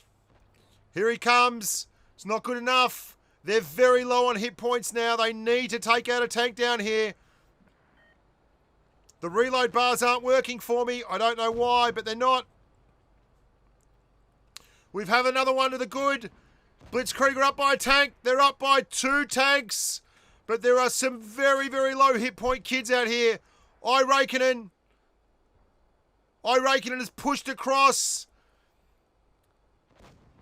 I changed my name. He could change the course of the game if he can take out Raikkonen, but he's not going to get a chance. Paradox and the STB has come all the way around, but they've not been able to clear these low hit point tanks. I changed my name. He's going in now. Oh, he's bounced Raikkonen. That's brutal. Some really big bounces occurred here. Samuel copped a couple against Paradox, so it's fair's fair and turnabout. And it's the Blitzkrieg boys clearing up one more time. Hell of a good match, though. Very, very cool. Nice action up the top. You can see Samuel 1,401 damage into Paradox. It was a very, very close battle. Fishy in the Object 268 using that gun depression. Excellent work. Very nice stuff. And that is a win for the boys from Blitzkrieg. So I'm just going to take a quick breather here.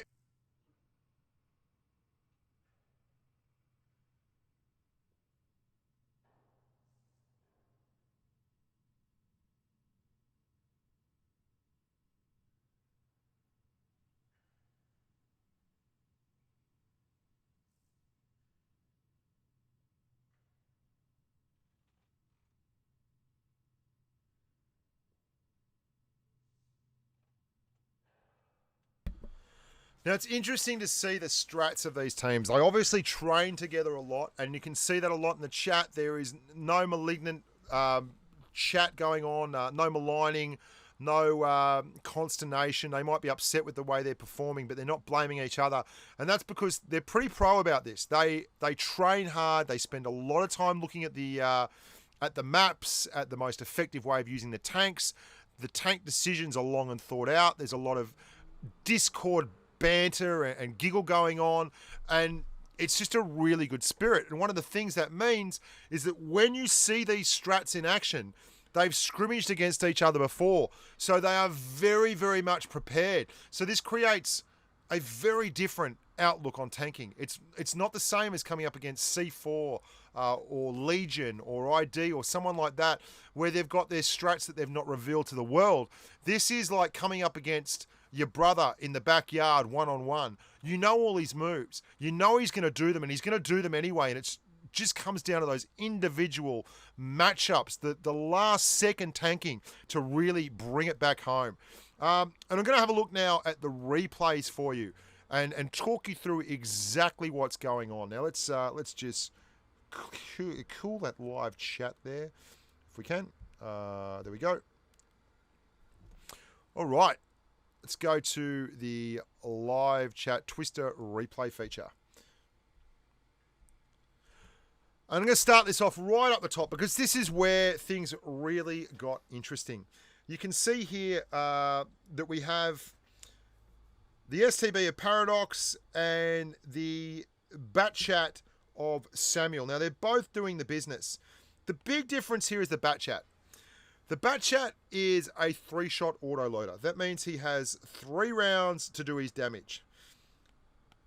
The STB1 is a nice high DPM tier 10 medium. And you're going to see in the brawl how the Bat Chat is going to try and land all his shots and then take off and hide. And the reason that it gets so tough for poor old Samuel is despite the fact that the STB has not much in terms of armor on the lower glacis and everything, in the middle of a brawl when he's shoving his gun right in your face, it can still be very, very tough to hit. And that shot there that went in for the STB for Paradox was brutal. And he's pushing hard. He's being aggressive. Samuel is trying to stay out of the way. He's got the reload on again. And that bounce there, absolutely brutal. If he had got that bounce in, it would have left Paradox very, very low. What it did mean, though, is that down this end of the map, even though we have and you're going to see this here, even though we have 5-on-5 in the tanks, if you look at the mini-map in the top right-hand side of the screen is Paradox, and he's out of the fight. So it's not actually 5-on-5 at the moment. It's these 4 guys here versus these 5 guys here. And that overlap, you can see Iraikkonen, who is right there in the middle. And we mentioned his office earlier. He is right there in the middle. And he is going to be the guy who pumps across here. Let's go and watch that happen. And that's pretty cool. There we go. You can see right in the middle there is Iraikkonen in the IS-7. And they're looking for that opportunity. They're looking for the opportunity to get across. And the IS-4 up the top, you can see Mike 8. He is calling it. Iraikkonen and Mike 8 are there and they're focusing on Killer. Paradox is not in the game yet. You can see him moving in the top left-hand corner of the screen and he's finally in the game. What does this do? This is great. This is such good tanking. I love having the ability to talk you through this. This is really cool. What's happened now is Paradox has turned up. This is going to put the skates on. Iraikkonen here and Mike 8, who is to his right, and they are going to thump down and they're going to clean house. Because if they don't, Iraikkonen is going to get smashed from the back by Paradox in the STB1. And let's roll that film. There's Fishy. They've made the call. We're going because they've got a tank behind. And if we stop this now, this is beautiful. Great call there. As soon as the STD from Paradox popped, they made the call. And now we have these 2 tanks isolated on this tank. We've got these 2 tanks and the Object 268 has moved up at the same time. And they're coming around in this flank.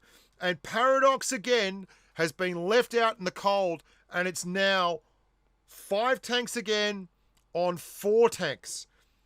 Great play. Great play. Really cool stuff. And that one little leverage, despite the fact that Paradox was able to beat the Bat Chat up the top, has meant that the guys from Blitzkrieg, the call came to move as soon as Paradox got spotted. And you can see Paradox isn't spotted at the moment because he's got no shots. He's looking for shots at Mike 8 in the IS-4. He's not giving him anything at all. And they're slowly grinding down the hit points on this flank. Paradox has seen it. You can see him pushing now in that STB, coming around that corner. But it's too late. It's too late. The big move came when Paradox moved slowly around the back and they saw the opportunity to grunt and grind and get it done. Really good play from both teams. It looks so much worse. It looks like a 5 tank to 1 thrashing, 5 tank to none thrashing, but it wasn't. It was just that one move. And we've seen so many times between these PURPL and these PRAMO guys that it is coming down to the absolute final roll of the dice. They're seeing that opportunity and they're running with it, and they don't let them out. They just quite simply do not let the cat out of the bag. They 100% take the bull by the horns and win it.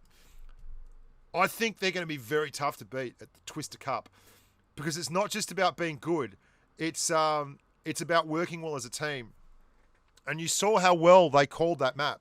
The Bat Chat up the top, they knew it was one-on-one. They lost that one-on-one fight, but they didn't lose down the bottom. They absolutely used that one moment to push together at the right time and came away a winner.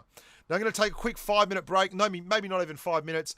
Refuel the face, keep the world rolling, and I'll be right back. Don't go anywhere, guys. Just going to let everyone know we have a regular streaming program at Bushka on Blitz. It's been interrupted of late because of the Twister Cup. There's going to be the Asia Twister Cup coming up, but every Sunday NA time, 5:30 p.m. West Coast, 8:30 p.m. East Coast, I do a stream with mates doing my own thing. Every Tuesday, 5:30 p.m. East Coast, 8:30 p.m. 5:30 p.m. West Coast, 8:30 p.m. East Coast. We do a Discord count-in stream with everyone from YouTube and the patrons, the sponsors of the channel. And on a Thursday, we do a clan stream. Now, this Thursday, we're going to do something a little bit different.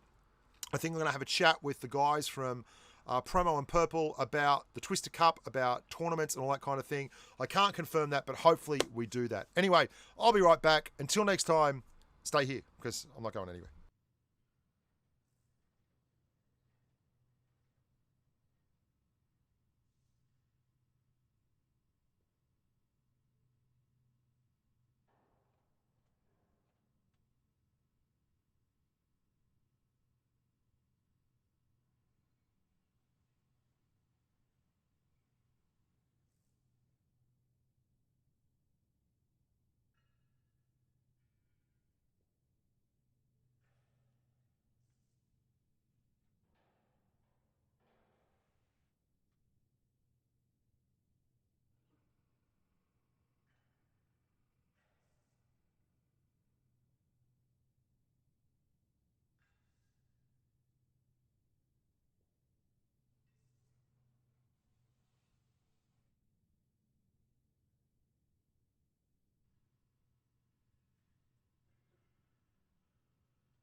Right, boys and girls, I am back.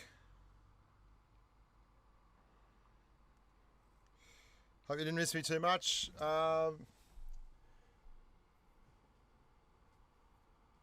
me see.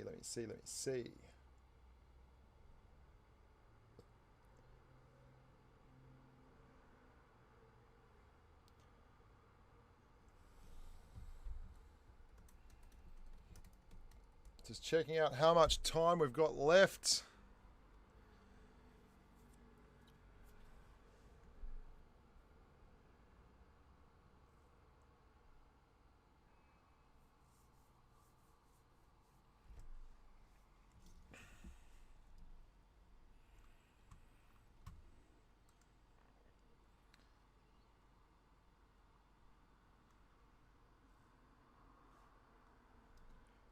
So it's been really good so far, guys. I've been very, very impressed with the standard of play.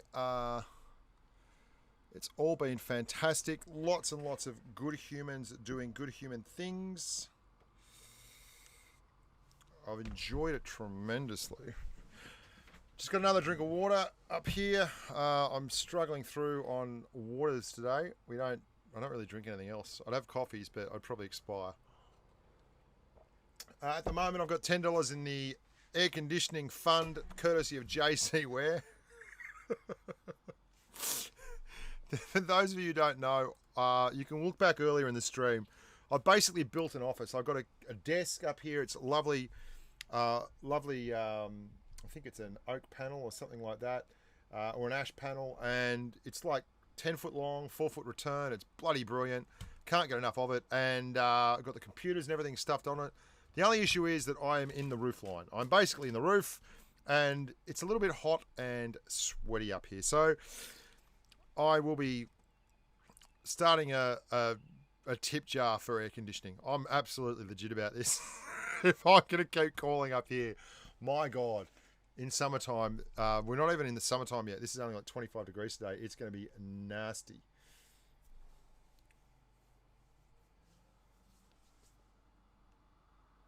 Yeah, it's been an excellent job by all the tournament players tonight. I've really been impressed. Absolutely impressed. It's going to be interesting to see who comes out of Asia. They are running those this week, and I think there's some bloke called Bushka who's going to be calling them. All the STB one's very excited about that. He's doing little loop-de-loops. Whoa.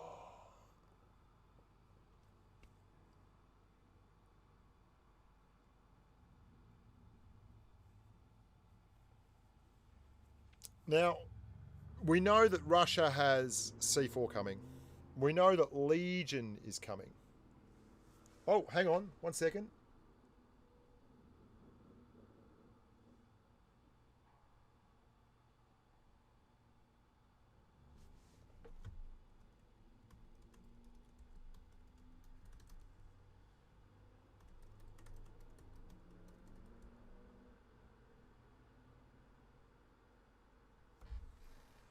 Okay, so that's it. That's it, guys. That's it.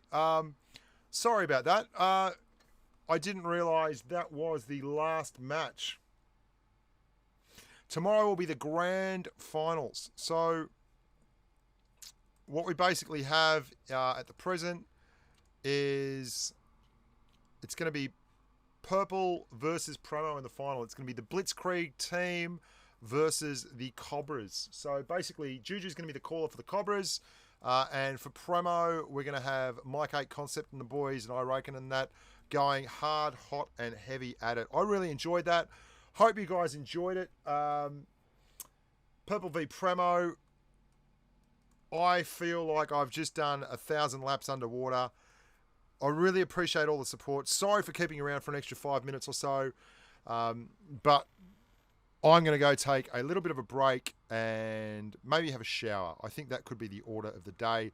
Make sure you stick around tomorrow. We're going to do the same thing with the PURPL PRAMO boys. It's only going to be the one tilt, though. I think it may even be best of 5. Again, and that is up on the web page. So if you want to tune in tomorrow, that's going to be at the same time as today, and that will be at 7:30 p.m. East Coast, West Coast time. It's on the webpage. It's on the Bushcon Blitz webpage. Make sure to subscribe, to like the videos, do all that kind of stuff. Thank you so much for your continued support. Thanks for being really cool and letting me do what I love doing for a living. You guys are quite literally the best. Until next time, look after yourselves and stay safe on the battlefield.